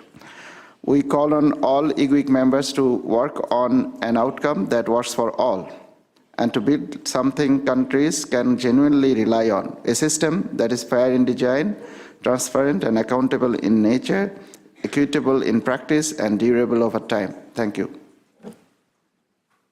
Thanks so much. Bangladesh, an outcome that works for all and is durable over time. So thank you very much for those words, what we're all working to do. Sri Lanka, please, followed by Ethiopia. Thank you, co-chairs. Sri Lanka aligned with a statement delivered by Indonesia on behalf of the Group of Equity. At the outset, Sri Lanka thanks the IGWG Bureau for producing the draft text proposals for the discussion. Sri Lanka reiterates that access to PABS material and sequence information and benefit sharing arising from the sharing and/or utilization of this PABS system should be on equal footing. Sri Lanka views that the current proposed text lacks provisions for binding access linked to benefit sharing obligation, as the obligation to provide access to PABS materials and sequence information fall on the member states, whereas the benefit sharing becomes a mere commitment with the users or participants. It is well understood that providing access to PABS material and sequence information is a rapid process, whereas the benefit sharing process takes time due to its nature. Therefore, monitoring, tracking, and holding accountability are essential. Sri Lanka believes that contacts are important as it operationalizes the agreed pandemic agreement. Further, it provides legal certainty to those who use the PABS materials and sequence information. However, in the current text, it is unclear how the users or participants will agree to share benefits without clear terms in the WHO PABS contracts. Additionally, it is unclear how the PABS system could be accountable and transparent if agreed to onward transferred and use of PABS system outside the WCLN, where the scope and objectives of this annex clearly demonstrate for transparent and accountable access and benefit sharing for the PABS system. Finally, Sri Lanka stresses that we need a multilateral system that operates access and benefit sharing for the PABS system for public health purposes in a safe, fair, equitable, transparent, and accountable manner. I thank you. Thanks so much, Sri Lanka. Ethiopia, please, followed by India. Thank you, Co-Chair. Ethiopia aligns with the statements delivered on behalf of the Africa region and the Group for Equity. We are at a critical time that determines the success of the negotiations for the last 4 years. We have this collective responsibility to meaningfully address the challenges and inequities faced by the COVID-19 pandemic.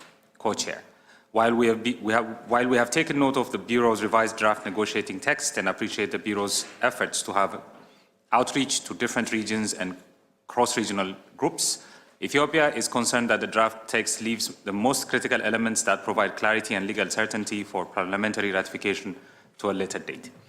We believe that the text could benefit from clear provisions on data governance and accountability and on the benefit sharing arrangements, including for public health emergencies of international concern. We wish to concentrate the time and focus on the substantive elements of the PABS annex text and maximally use the available time to find consensus to deliver an agreed PABS annex in time for the 79th WHA. Ethiopia remains constructive and stands ready to negotiate for a successful outcome. Thank you, Co-Chair. Thanks so much, Ethiopia, for that commitment. And I think the point on parliamentary ratification echoes, I think, what has been made by other speakers as well. Thanks so much. India, please, followed by Uganda. Good morning. Thank you, Co-Chair. India would like to thank the Bureau for its continued leadership in advancing the work of the Intergovernmental Working Group. We also appreciate it to the constructive engagement of the member states during the previous rounds of negotiations as we move closer towards finalizing the PABS annex to the pandemic agreement.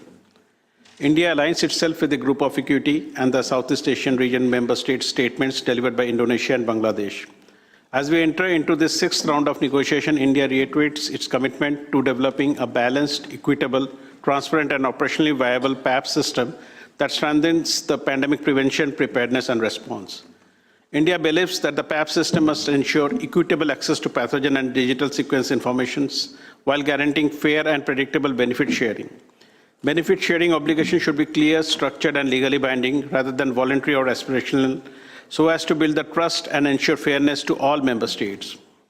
Co-Chair, the system should recognize the entire innovation and development ecosystem throughout the value chain.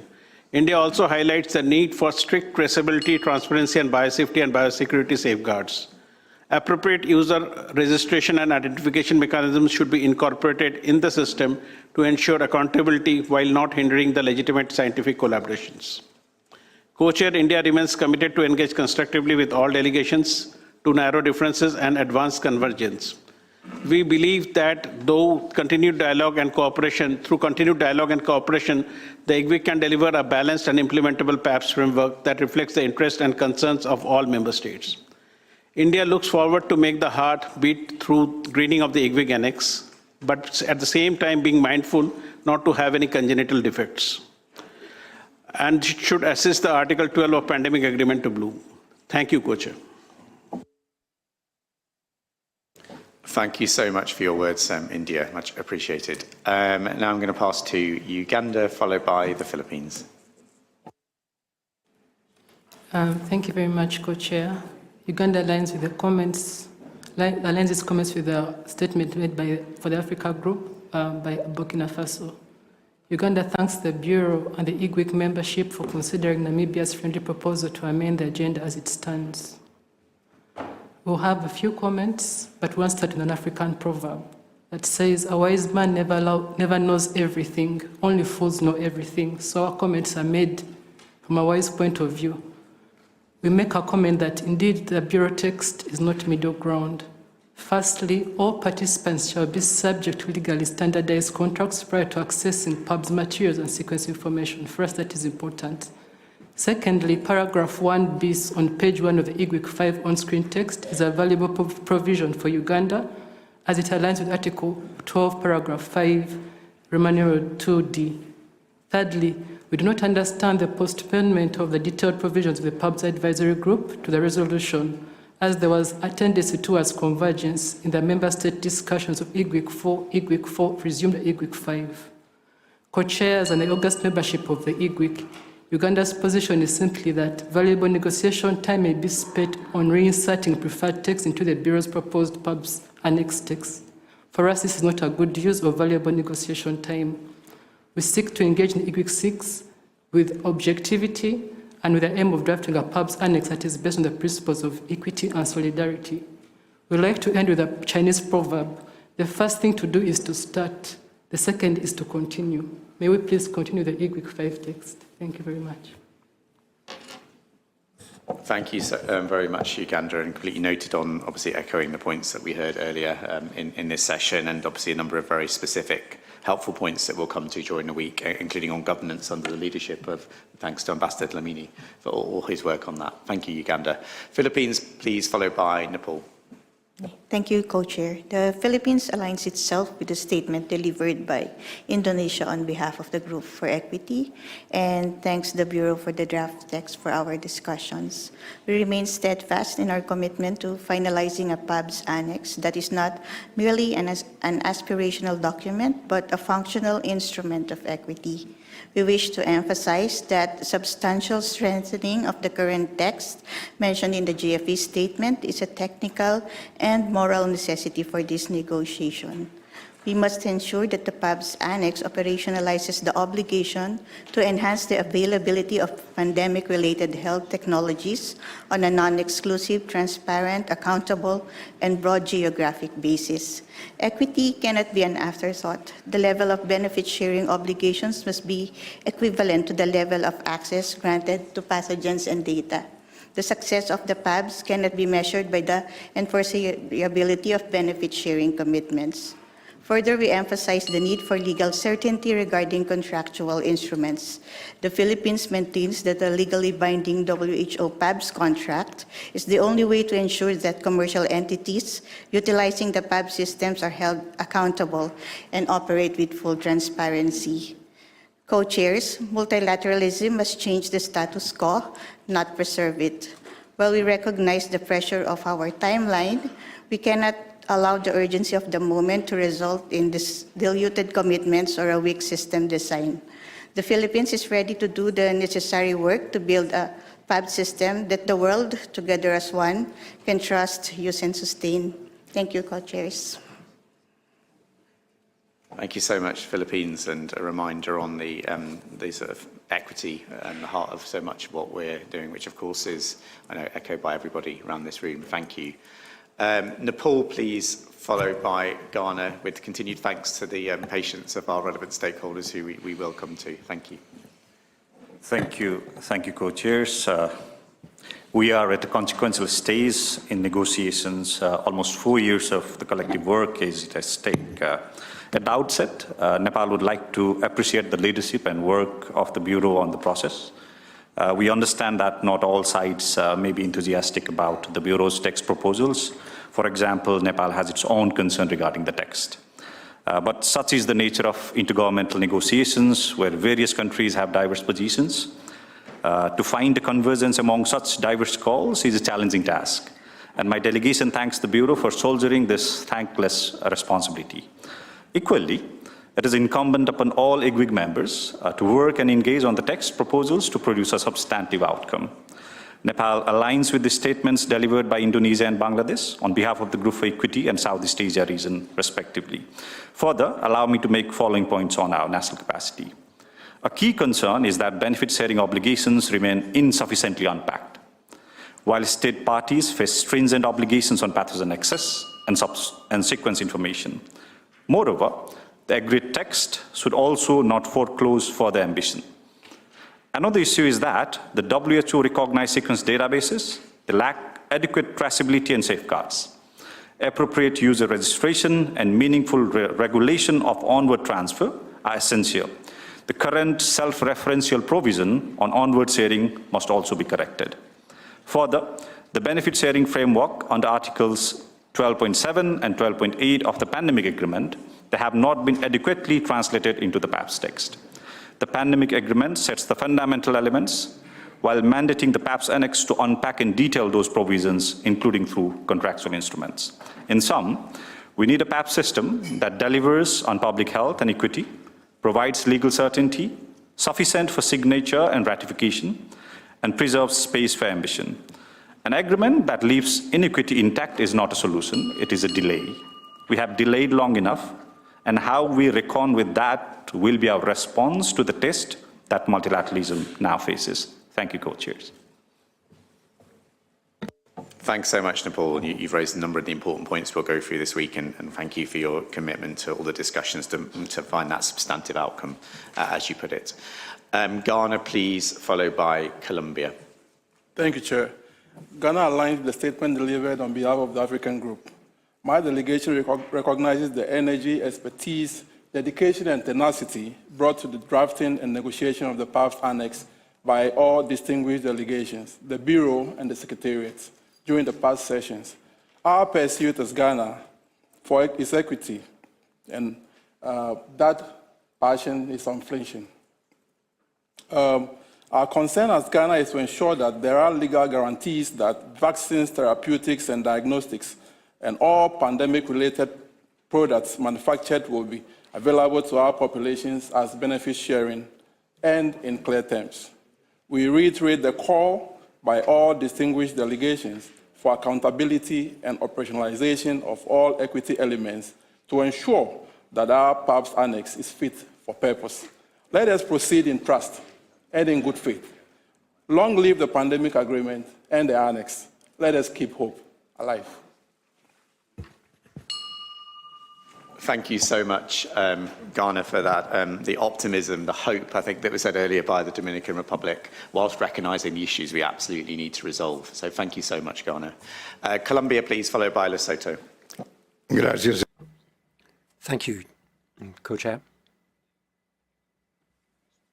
Coming back from a historic summit in Colombia yesterday, when the Director General gave opening remarks between Africa and the Latin American Caribbean community, 33 countries from Latin America and the Caribbean and 55 from Africa. And item 9 of the declaration, I think you really should read because it refers to some of the specific points that we're addressing here. Colombia aligns itself with the statement delivered by Indonesia on behalf of the Group for Equity, and we also wish to thank the Bureau for its leadership throughout the process. We stand ready to engage constructively during this week's session, but we want to be very clear. Our determination to work shouldn't be interpreted as a willingness to accept a final outcome document that does not reflect substantively and effectively the principles of equity which should underlie the agreement. Equity for us is not optional or aspirational. It's the key underlying pillar that should underlie the PABS system.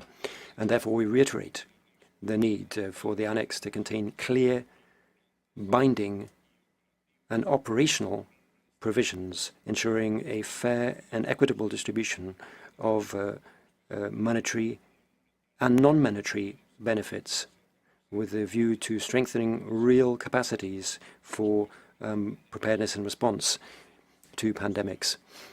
We believe that it's vital to underscore the obligations that go beyond pandemic emergencies. An effective PABS system shouldn't be limited to moments of crisis, but it should sustainably contribute to the strengthening of capacities in developing countries in between pandemics. In addition, we believe that it's vital that the PABS system should be based on access with clearly defined and differentiated responsibilities according to the different users of the systems, with a clear difference between commercial users and non-commercial users. Colombia reiterates its commitment to constructively engage in this process, but we reiterate that we cannot accept an outcome document that does not effectively and clearly reflect the principle of equity that should underlie these negotiations. And we trust that the rest of the membership will also show such commitment in order to agree on an annex that clearly reflects that principle. Thank you. Thank you so much, Colombia, for the update on, firstly, the summit, but also the principle of equity, which has been said by a number of other speakers, many other speakers. Thank you. Lesotho, please, then Malaysia online. Thank you, co-chairs, for the opportunity. We fully support the statement delivered by the Africa Group, and we also support the statement by the Central Africa, particularly highlighting the challenges of landlocked countries. Our experience during COVID-19 highlighted the challenges landlocked countries face when equity isn't prioritized. We struggle to access vaccines and medical supplies, and it shows us that without equity at the center, we are left vulnerable. We urge that the negotiations to ensure the PABS framework addresses these disparities with clear commitments on benefit sharing, technology transfer, and transparent governance. Equity must be the foundation of our pandemic preparedness and response. I thank you, Chair. Thank you so much, Lesotho, and I think echoing the point, as you said, by Central African Republic about landlocked countries. Passing to Malaysia for online, followed by Switzerland.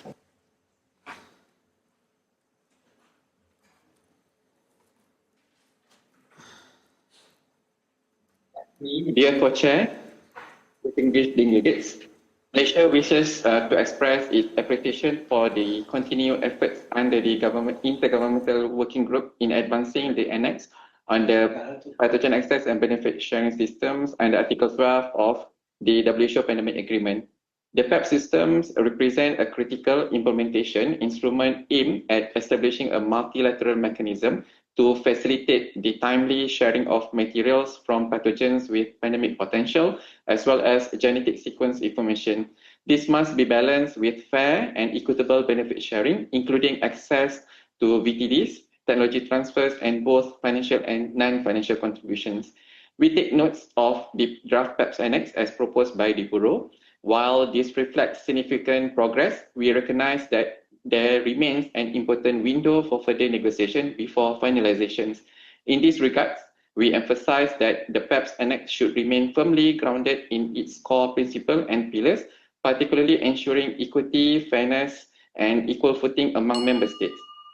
Based on the deliberations, Malaysia would like to highlight the following key positions. First, the roles of and responsibility of the WCLN, recognized sequence database, and non-commercial entities should be guided by clear terms of reference, while commercial entities, particularly manufacturers, should be governed through legally binding PABS contracts within the framework of the pandemic agreements. And we underscore the importance of retaining legally binding elements within the PABS Annex to ensure effective implementations. And the implementation of the PABS system should uphold the principle of access and benefit sharing while fully respecting and preserving national sovereignty. And while there's a need to strengthen and align domestic legal policy and regulatory frameworks to support the effective implementation of the PABS systems. So Malaysia remains committed to engage constructively in EWIC 6 and looks forward working with all member states towards a balanced, equitable, and implementable PABS Annex. Thank you, Co-Chair. Thank you so much, Malaysia, for those words of making progress, but also raising a number of points for discussion this week, including WCLN. So thank you. Now going to pass to Switzerland, followed by the United Republic of Tanzania. Thank you. Good morning, Dr. Tedros, distinguished excellencies, delegates, the members of the Bureau, and the WHO Secretariat. Switzerland would like to first express its sincere appreciation to the WHO Secretariat and the members of the Bureau for your tireless efforts and commitments. Your work in providing us with a streamlined basis for further negotiations is indispensable, and we acknowledge the significant time and expertise that have gone into producing the Bureau's text. We are prepared to negotiate on the basis of the Bureau's text from 9 March on good faith. We believe this streamlined text is a clearer basis for negotiation. At the same time, we must be clear. For Switzerland, the text is not where it needs to be and requires substantial refinement. As for now, it remains far from what, despite all our optimism, we could envisage in ultimately acceptable for our Parliament. And this is precisely why we are here today, because we collectively aim to achieve a clear, concise, and implementable annex that can strongly complement the monumental achievements of the pandemic agreement. And we are concerned. We find ourselves negotiating in a time of profound challenges for global health and multilateral cooperation.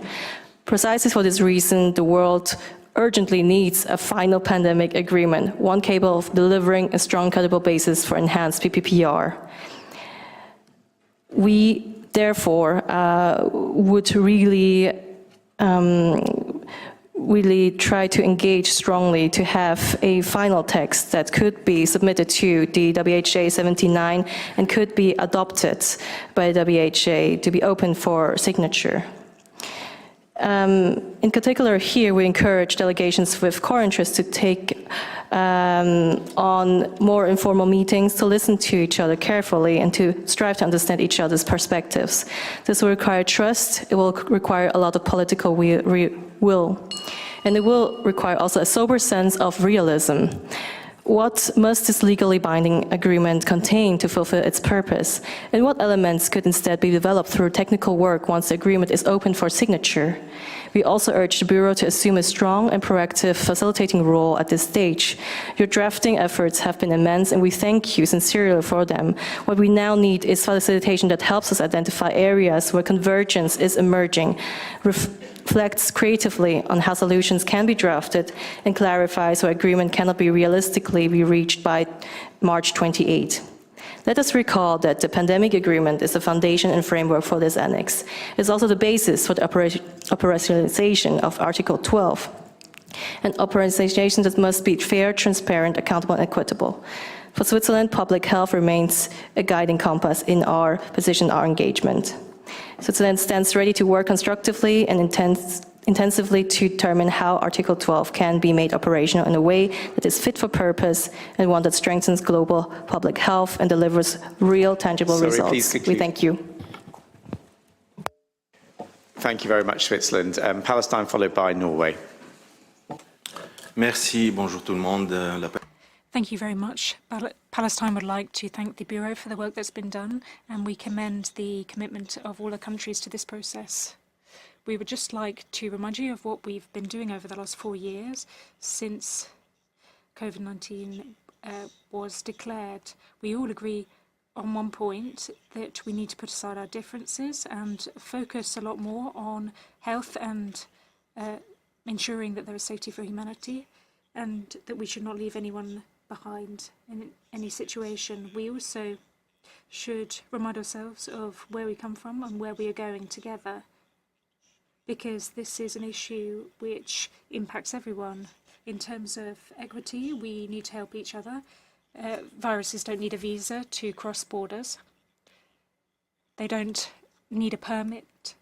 We don't need a permit to ensure the health of the human being. We don't all have the same means, resources or capacities to deal with future pandemics. We stand for a full and equitable agreement, and we stand ready to ratify the agreement. I'll finish in English. To help each other during health emergencies and pandemic crises, aligned with the principle of health for all, we must move from decision to action now. Palestine align itself with the statement delivered by Equity Group. I thank you. Thanks very much, Palestine, for that call for action now. So Norway, followed by United Republic of Tanzania, which is, I think, our final speaker before we turn to relevant stakeholders.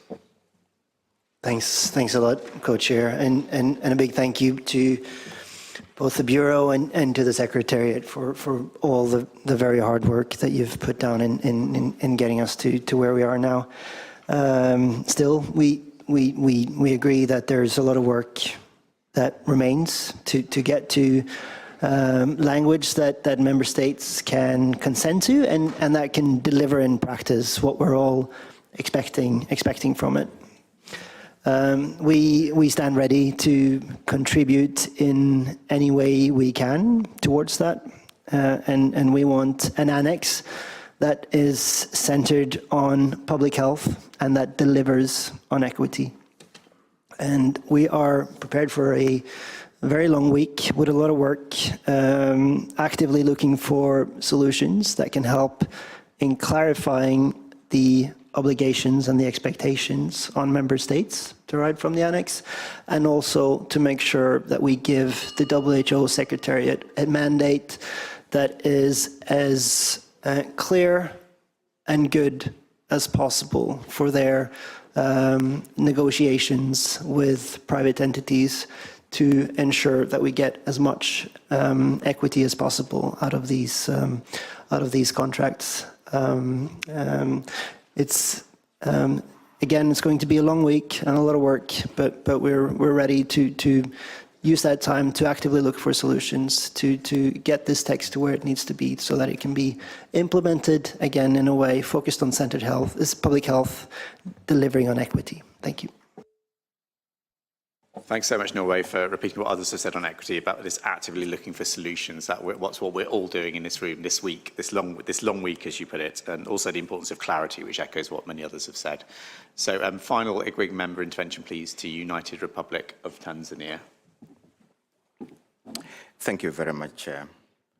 The United Republic of Tanzania aligns itself with the statement delivered on behalf of the Africa Group and that delivered on behalf of the Equity Group. We take note of the Bureau text and reaffirm our commitment to constructive engagement in this process. Tanzania remains firmly committed to achieving a functional and effective PABS annex that directly addresses inequity and ensures fair access to vaccine, therapeutics, and diagnostics. We underscore that key issues such as contractual arrangements and the terms of references for the WCLN and databases cannot be deferred and must be addressed within this process. Tanzania stands ready to engage in good faith. However, we emphasize that progress must be balanced, inclusive, and responsive to priorities of all member states. We remain committed to delivering a meaningful and equitable outcome at the 79th World Health Assembly. Thank you very much, Chair. Thank you so much, Tanzania, for that commitment. That commitment we've heard from all delegations this morning as we work hard for this long week this week. So with that, I'm going to pass the chairing back to Ambassador Tovar as we then hear from relevant stakeholders. Thank you very much. Thank you very much. We have 19 manifestations of interest from the stakeholders. So we are also looking forward to listen to them and also to our session on Wednesday. First speaker we'll invite is Rani, please. Thank you, Chair. The time to move from rhetoric to action is now. Resilience Action Network International encourages member states to work diligently and make the next 6 days the decisive moment that delivers an equitable and effective PABS annex and paves the way for the pandemic agreement to enter into force. For 5 sessions, member states have explored technical specifications around PABS. It's time to deliver, to move from debate to action. The COVID-19 pandemic continues to cast a shadow across our health systems and geopolitics. It is critical that all stakeholders come together to heed lessons learned from the failures in our pandemic response, especially those impacting the most vulnerable. High-income countries, in particular, must hold themselves accountable to the promise they made to right the egregious wrongs of the COVID-19 pandemic and take meaningful steps to guarantee benefit sharing and equitable access to pandemic countermeasures. We urge member states to keep sight of the 2 imperatives. First, the need for an effective PABS, and second, the need to deliver on the many gains within the pandemic agreement that have the potential to change the status quo. Commitments on supply chain, surveillance, R&D, clinical trials, and coordinated financing can move us forward, but they hinge on advancing the full pandemic agreement. A PABS annex that lays strong foundations are anchored in equity, accountability, and transparency, and supported by mechanisms for regular evaluation and improvement would be a solid landing point for IGWG 6. We are counting on member states to get a PABS deal done. Thank you. Thank you very much. Now I give the floor to the Drugs for Neglected Diseases Initiative. Thank you, Chair. While DNDi welcomes continued efforts to finalize PABS, it is clear that significant technical and political challenges remain. Access to pathogens, materials, and data should be contingent on clear, enforceable, and transparent benefit-sharing terms and agreements upfront. While the latest draft introduces a differentiated contractual approach across user groups, the core requirement should be consistent. all users, commercial and non-commercial, must be subject to proportionate enforceable obligations. This includes minimum benefit sharing requirements for manufacturers, such as monetary distributions, non-inclusive licensing, and tech transfer, as well as traceability, compliance upon commercialization, and reporting obligations for other participants. Experience in other areas, including our own, shows that it is possible to create core conditions with appropriate flexibility to address different R&D and access changes and circumstances. Member states and the PABS system should ensure public access to information on recipients of PABS materials and data, the agreements concluded with manufacturers, and other relevant regulatory approvals. Strengthening both enforceability and transparency will be essential for equity. Thank you. Thank you indeed. I now offer the floor to Pathoplexus, please.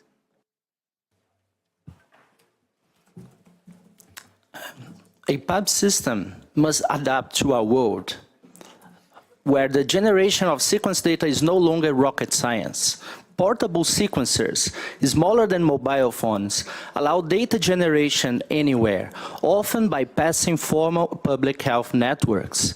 Because digital sequence information can circulate easily via informal channels, like messaging apps, restricting database access cannot ensure data use control. Pathoplexus believes enforcement must shift from controlling data access to tracking data use. While sequences are small text files, the resulting vaccines and diagnostics are not anonymous.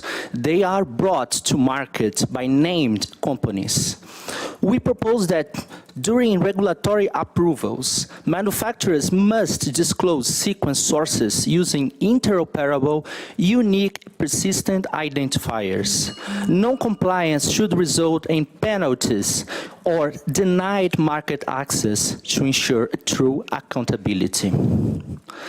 Additionally, at Pathoplexus, we believe the success of the PABS system relies entirely on the trust of the global scientific and public health communities. The recently published WHO guidelines on attributes and principles of the pathogen genomic data sharing platforms highlight how to build the foundation of this trust. To guarantee a truly accountable PABS ecosystem, we urge that all WHO-recognized sequence databases strictly adhere to the key principles proposed by that document, such as strong mechanisms of governance and transparency, robust data provenance, and interoperability standards. Mandating these principles across all platforms is the only way to build a coordinated, equitable ecosystem that protects data contributors and accelerates outbreak response. Pathoplexus is proud to state that we already adhere to most of those points and are actively working to address the few remaining points. Thank you very much. I now invite Knowledge Ecology International, please. Thank you. We have, as we've said in almost every session, we would like these negotiations to be more transparent. A lot of what will be done this week will be done in secret, and I don't think the secrecy surrounding this negotiation is a benefit to the public health community or trust in the multilateral system.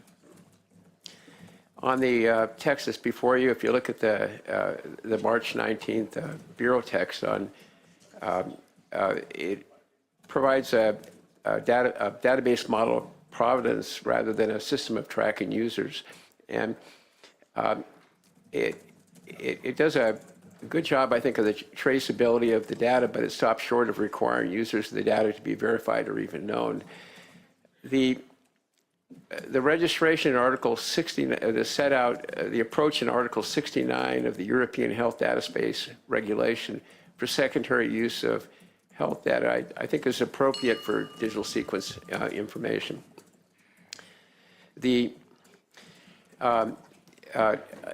digital sequence information is really the change in everything that people are struggling with in access and benefit sharing. And two in the BBNJ treaty, which came into effect in February, recently, and in the Cali Fund, which has been part of the Convention on Biodiversity Fund, they're really shifting the responsibility of the benefit sharing to the members states, in theory, certainly with the BBNJ treaty, and I think that's the approach should be taken here. I think that open science is a good thing, but to have more openness in science, I think the states have to take a bigger role in looking at the triggers for benefit sharing that come at the point of commercialization.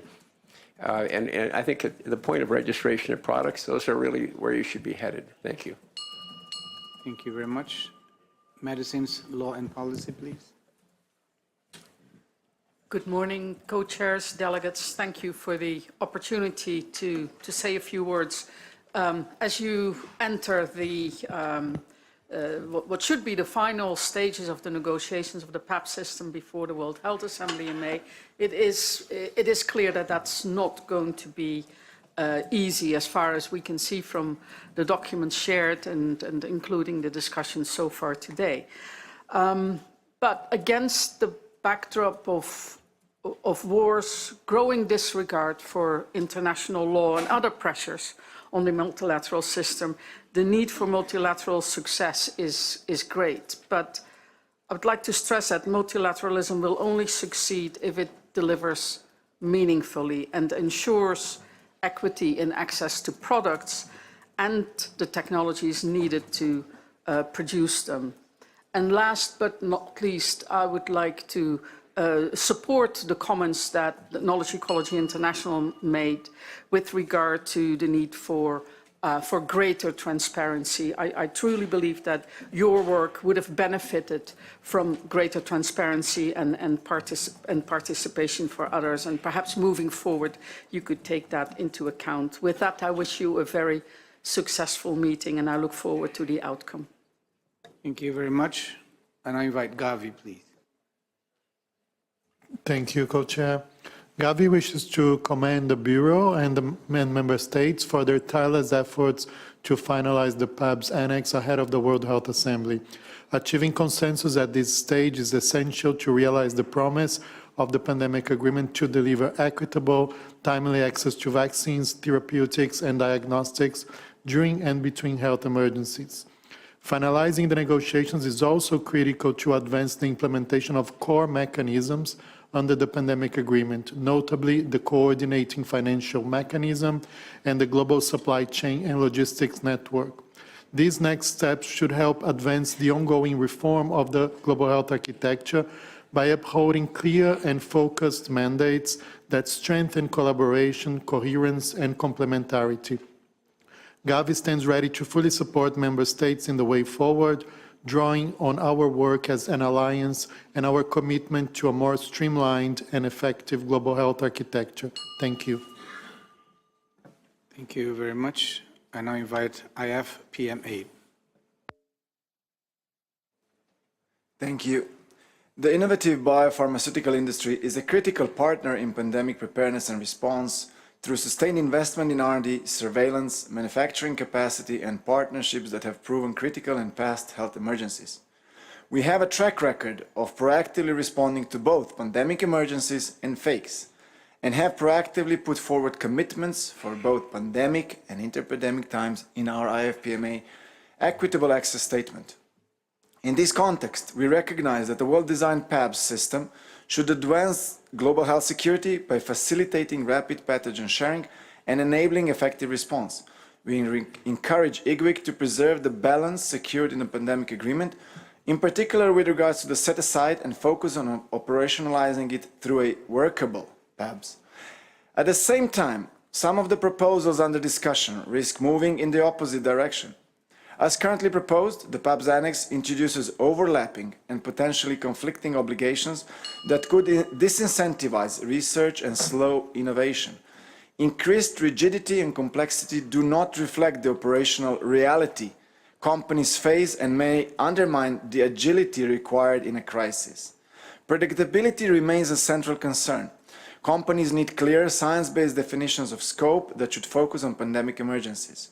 If inclusion depends on broad or evolving interpretations rather than precise parameters, it risks capturing routine research operation and creating uncertainty that could negatively impact R&D efforts. Experience shows that voluntary, collaborative approaches deliver the strongest outcomes. PABS should support open scientific exchange rather than condition access to pathogens on contractual arrangements that may limit collaboration. In this regard, treating pathogens as sovereign or monetizable resources or linking access to financial obligations risk creating barriers to rapid sharing that are inconsistent with global health security objectives. We also have serious concerns regarding proposals for mandatory monetary contributions. Such measures could act as a major disincentive to innovation in an already high-risk field, while overlooking the substantial non-monetary contributions industry already provides. We also caution against any language that limits intellectual property, which is a critical engine for the critically needed innovation. Thank you. Thank you. The floor now is offered to CEPI, to be followed by Health Action International and Oxfam. CEPI, you have the floor. Thank you, Co-Chair. CEPI thanks the Bureau for the proposed draft text. To operationalize the PABS system, we encourage collaboration with financing mechanisms and partners to incentivize and facilitate non-monetary benefit sharing during preparedness periods. At this critical session, we urge IGWG to consider the following practical, operationally feasible provisions for PABS participating manufacturers to deliver public health benefits and equity. First, enable concurrent regulatory review by submitting marketing authorization application dossiers to multiple regulatory agencies in outbreak-impacted countries to accelerate access to VTDs, enabled by cloud-based data sharing tools. Second, once the first marketing authorization is granted, make approved products available for use as comparators in clinical trials to accelerate second-generation or alternative product development.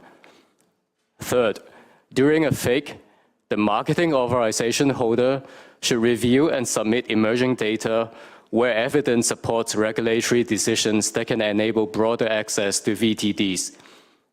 If the marketing authorization holder is unable to supply sufficient doses to the outbreak-affected countries at an affordable price, it should identify an experienced regional partner for tech transfer to rapidly develop affordable alternatives or to bolster the volume of supply in a timely manner. These practical commitments would improve equity without adding barriers to R&D. We are ready to work with partners to provide the tools and capabilities for the implementation. Thank you. Thank you very much. Now the floor is given to Health Action International, please. This statement is delivered on behalf of Health Action International, Salud por Derecho, and Public Citizen. As we enter the final stretch of negotiations on a pathogens access benefit sharing scheme, we remain concerned that some of the issues yet to be properly addressed will have a critical impact on the ability of the international community to adequately respond to future pandemic outbreaks and other health emergencies. Transparency and accountability in response to health emergencies should be non-negotiable. And yet, procurement contracts and donation agreements, both by governments and other agencies, for example, HERA, very much involved in these negotiations, are being concluded in secret, with no information on price and conditions made available. The recent purchase contract for Mpox vaccine doses with potential but not certain donation to third countries is a case in point. Many of these same actors are resisting a transparent and accountable PABS system with firm equity commitments that would help ensure developing countries are not last in line for medical countermeasures again. While technology transfer is widely hailed as a pillar for an equitable response to pandemics, neither the IMB nor this process have recognized the urgency of delivering an operational framework that promotes cooperation over profit. In that sense, the proposed voluntary basis risks becoming an obstacle to engaging in effective sharing of knowledge and transfer of expertise. While we remain hopeful of a positive outcome of these negotiations, A vague text with no binding obligations, workable schemes, or enforceable commitments should not be considered a success. We urge you to create a fair PABS system that can save lives in future health crises. Thank you. Thank you. Oxfam, please. Thank you. We hope that by the end of the week, you have given the world an agreement that protects everyone when health crises strike. But this means that you need to turn the current documents from sanctioning inequality into legally binding commitment for benefit sharing on product, technology, and monetary benefits. From enabling biopiracy and bioinsecurity into legal contracts with end users to prevent that. This is the norm for scientists and even for ordinary people to agree terms and conditions when accessing information or service sites. From allowing chaotic access to database to terms and conditions applying to all commercial and non-commercial users, including onward transfer. These issues are detailed in civil society letters to you. Pressurizing countries to accept a text without legal obligations on benefit sharing just to stick to deadline is unfair, unjust, and would not protect people north or south. With serious changes in content and process, you can turn this annex to an agreement that protects public health for all people. We wish you good luck. Thank you very much. I now invite Gizaid to be followed by South Center and Medicus Mundi International. Gizaid, please.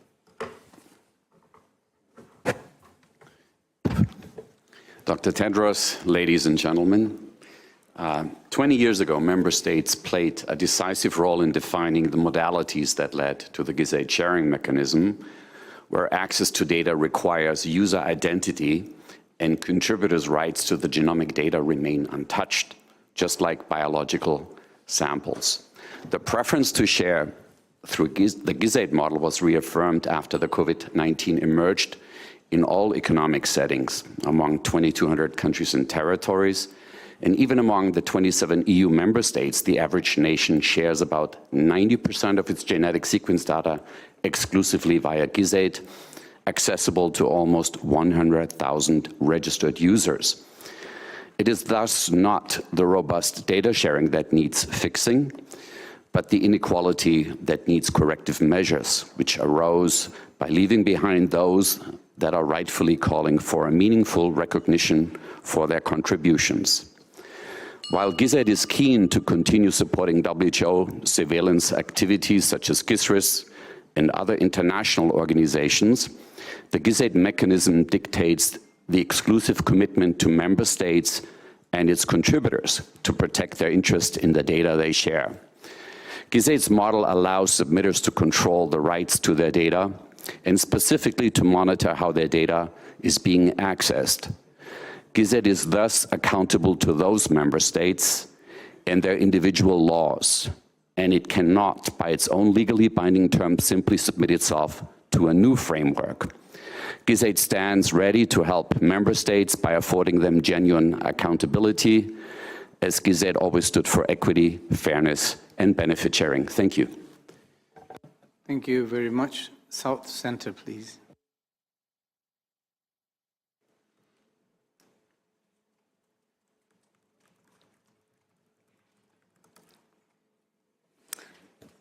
Thank you, Chair. According to the analysis of the South Center, the proposed Bureau text of 9th of March does not provide a legally suitable basis for adoption of the annex to the pandemic treaty at the forthcoming World Health Assembly. By deferring key elements of the PABS to future negotiations and consideration by the COP, the adoption of the proposed WHA resolution would give the WHA authority to override pandemic agreements' binding provisions that are critical to ensure that the agreement's objectives are achieved, notably regarding equity. The draft text does not meet two fundamental conditions and several provisions in Article 12. Notably, it does not ensure that access and benefit sharing will operate on equal footing, nor that all the elements of the system will enter into force simultaneously. The draft text binds member states unconditionally to share pathogens, while no commercial user is obliged to enter into a WHO PAB binding contract. In the current text, there is no guarantee that even the 20% allocation of VTDs for public health needs will ever be met. There is no guarantee of licenses being provided to manufacturers from developing countries so that production can be diversified rapidly during health emergencies. Monetary benefit sharing remains uncertain. There is no commitment by entities engaged in non-commercial use to make available their outputs in the public domain. And when a non-commercial use becomes commercial, the only safeguard is a self-reporting obligation. For months, many proposals have been on the table on how to close these and other gaps. The IGWG should complete its work and send to the WHO an annex that fully complies with Article 12. Given the critical importance of the annex to make the pandemic agreement meaningful, WHO members should not be constrained by merely procedural decision on the expected adoption of the annex by the forthcoming World Health Assembly. We wish you all good luck and are hopeful, as you see also in green. Thank you very much. Thank you very much, especially for the green color. Medicus Mundi International, to be followed by Médecins Sans Frontières.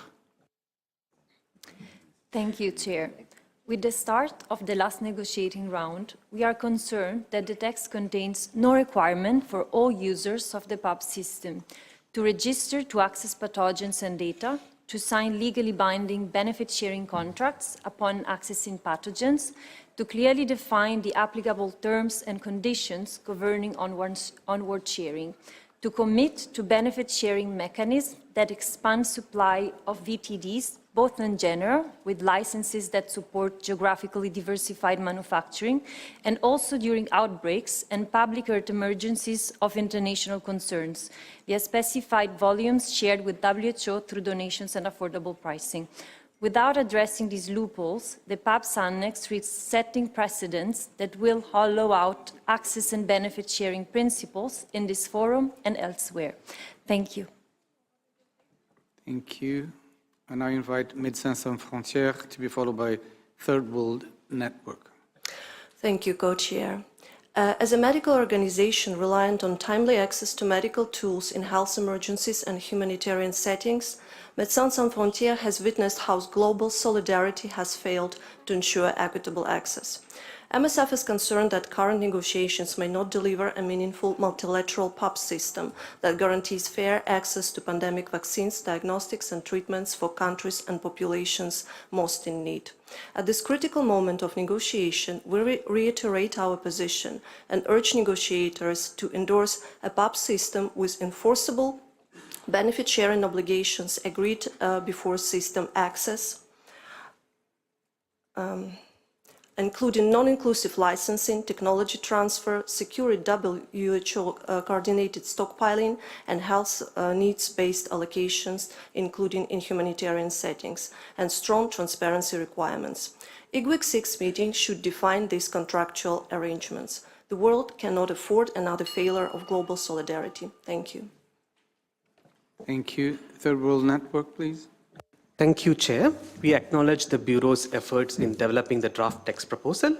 However, we must state carefully that proposal is not balanced. It is one-sided as it obligates states to share pathogens and data while imposing no enforceable obligations on the recipients regarding the terms of shared resources or benefit sharing. It is left to negotiations between WHO and pharma, as a country just indicated. This is not consistent with Article 12. In fact, the proposals are inconsistent with 7 of the 9 paragraphs of Article 12.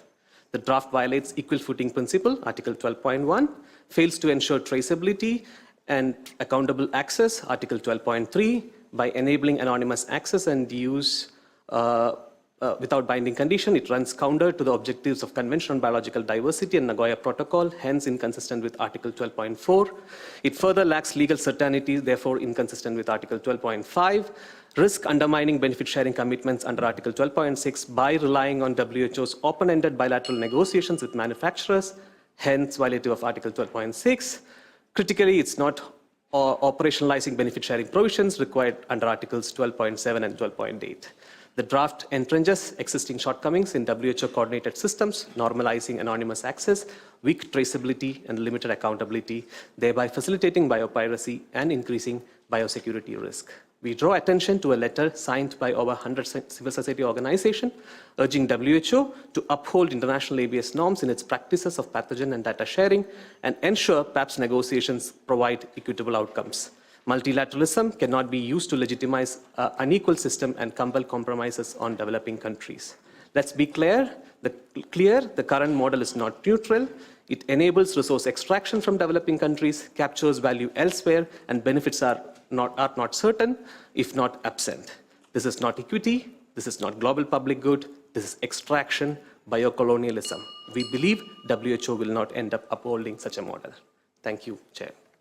Thank you very much. We'll now hear from the Geneva Global Health Hub, to be followed by Public Service International and Medicines Patent Pool. Geneva Global Health Hub, you have the floor. Thank you, Chair. We welcome and support the positions of the Equity Group and Africa Group, and we urge other member states, which are mainly from the early HICs, to accept the considerations put forward on 3 bases. First, the historical basis of these negotiations flow from the COVID-19.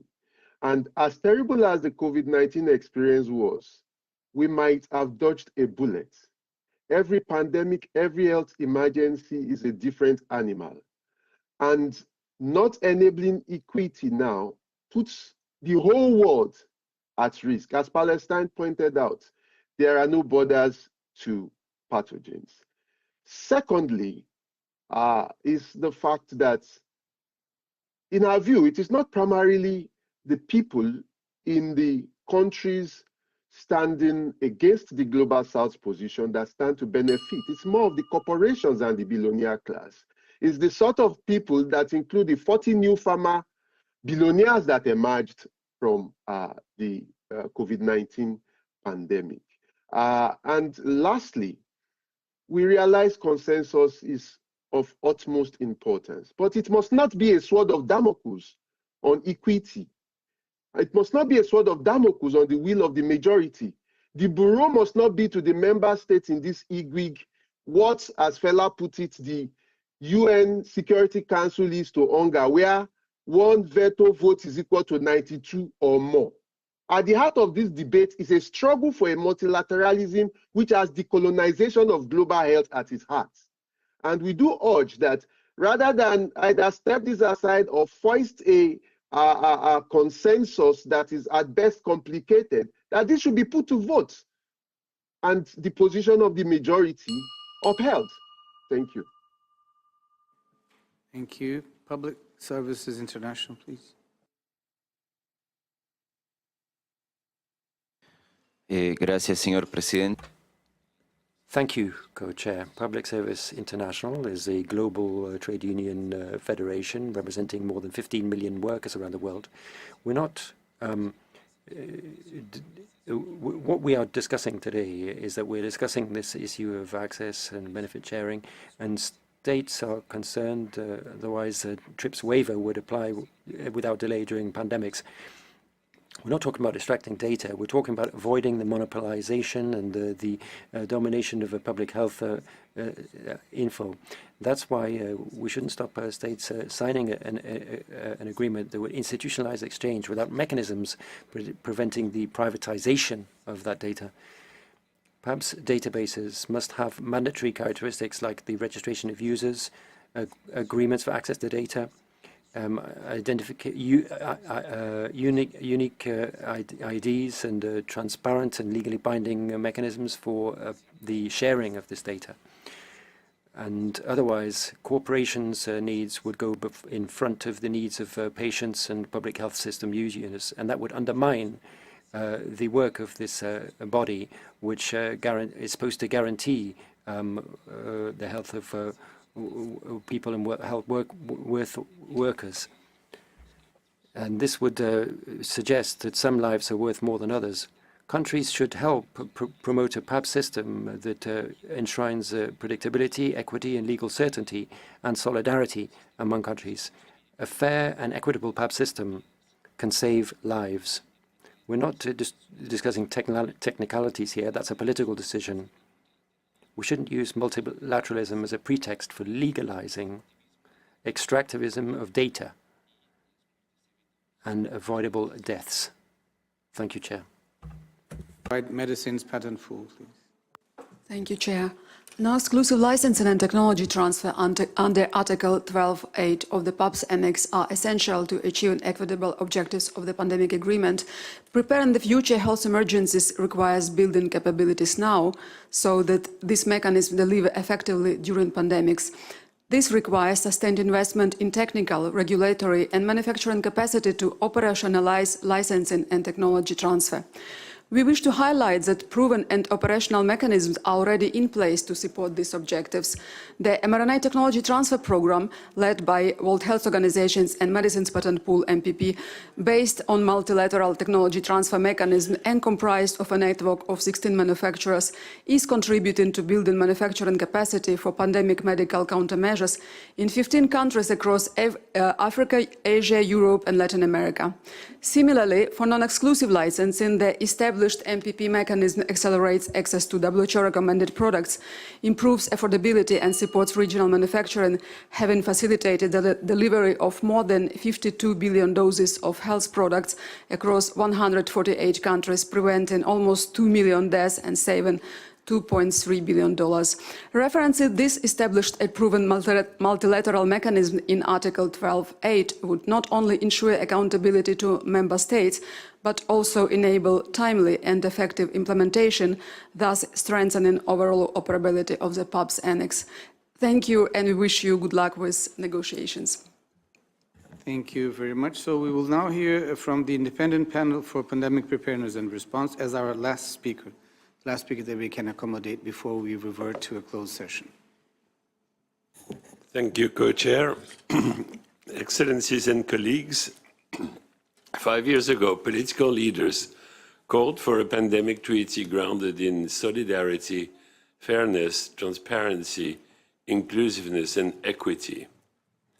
This vision, echoed by DG Tedros this morning, must continue to guide your work as you strive to bring the provisions of Article 12 of the Pandemic Agreement to life.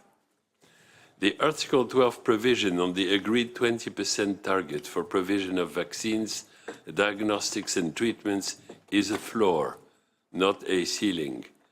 Building an equitable system and future regional self-reliance and resilience goes far beyond medical tools. The independent panel continues to call for clear agreements on non-exclusive licensing, technology and knowledge transfer, and on research and development cooperation as set out in Article 12 of the agreement. As the world struggles with new crises, negotiators have a rare opportunity to provide solutions. We urge you to take this opportunity so that we can all celebrate a key multilateral milestone in May, and most importantly, so that the world can be safer in the future. Thank you. Thank you very much to all stakeholders. We will meet you again on Wednesday, but we took note of the call for more interaction with you, so we will see what we can do either regionally, bilaterally. Do understand that we still have a lot of ground to cover as member states, and we had that decision taken collectively that the drafting of the PABS Annex will be a member states only exercise, but that does not mean we do not value your opinion and your ideas. I mean, took good note of the suggestions that you have. Some of you have made very concrete suggestions or reflections and reactions to texts that have circulated. I think that's very useful, and we use that in our deliberation. Now, I would like to propose that we make a short technical break. We have of 2 minutes. We have provided interpretation till 12:15, so we still have time to initiate a formal session so that we can see how best we can also use the hour before lunch as informal to the best of our possibilities. Once again, thank you all. Thank you, Director General, for being with us. And let's then make this technical break to allow the relevant stakeholders to then leave us, and we then immediately proceed to the closed session.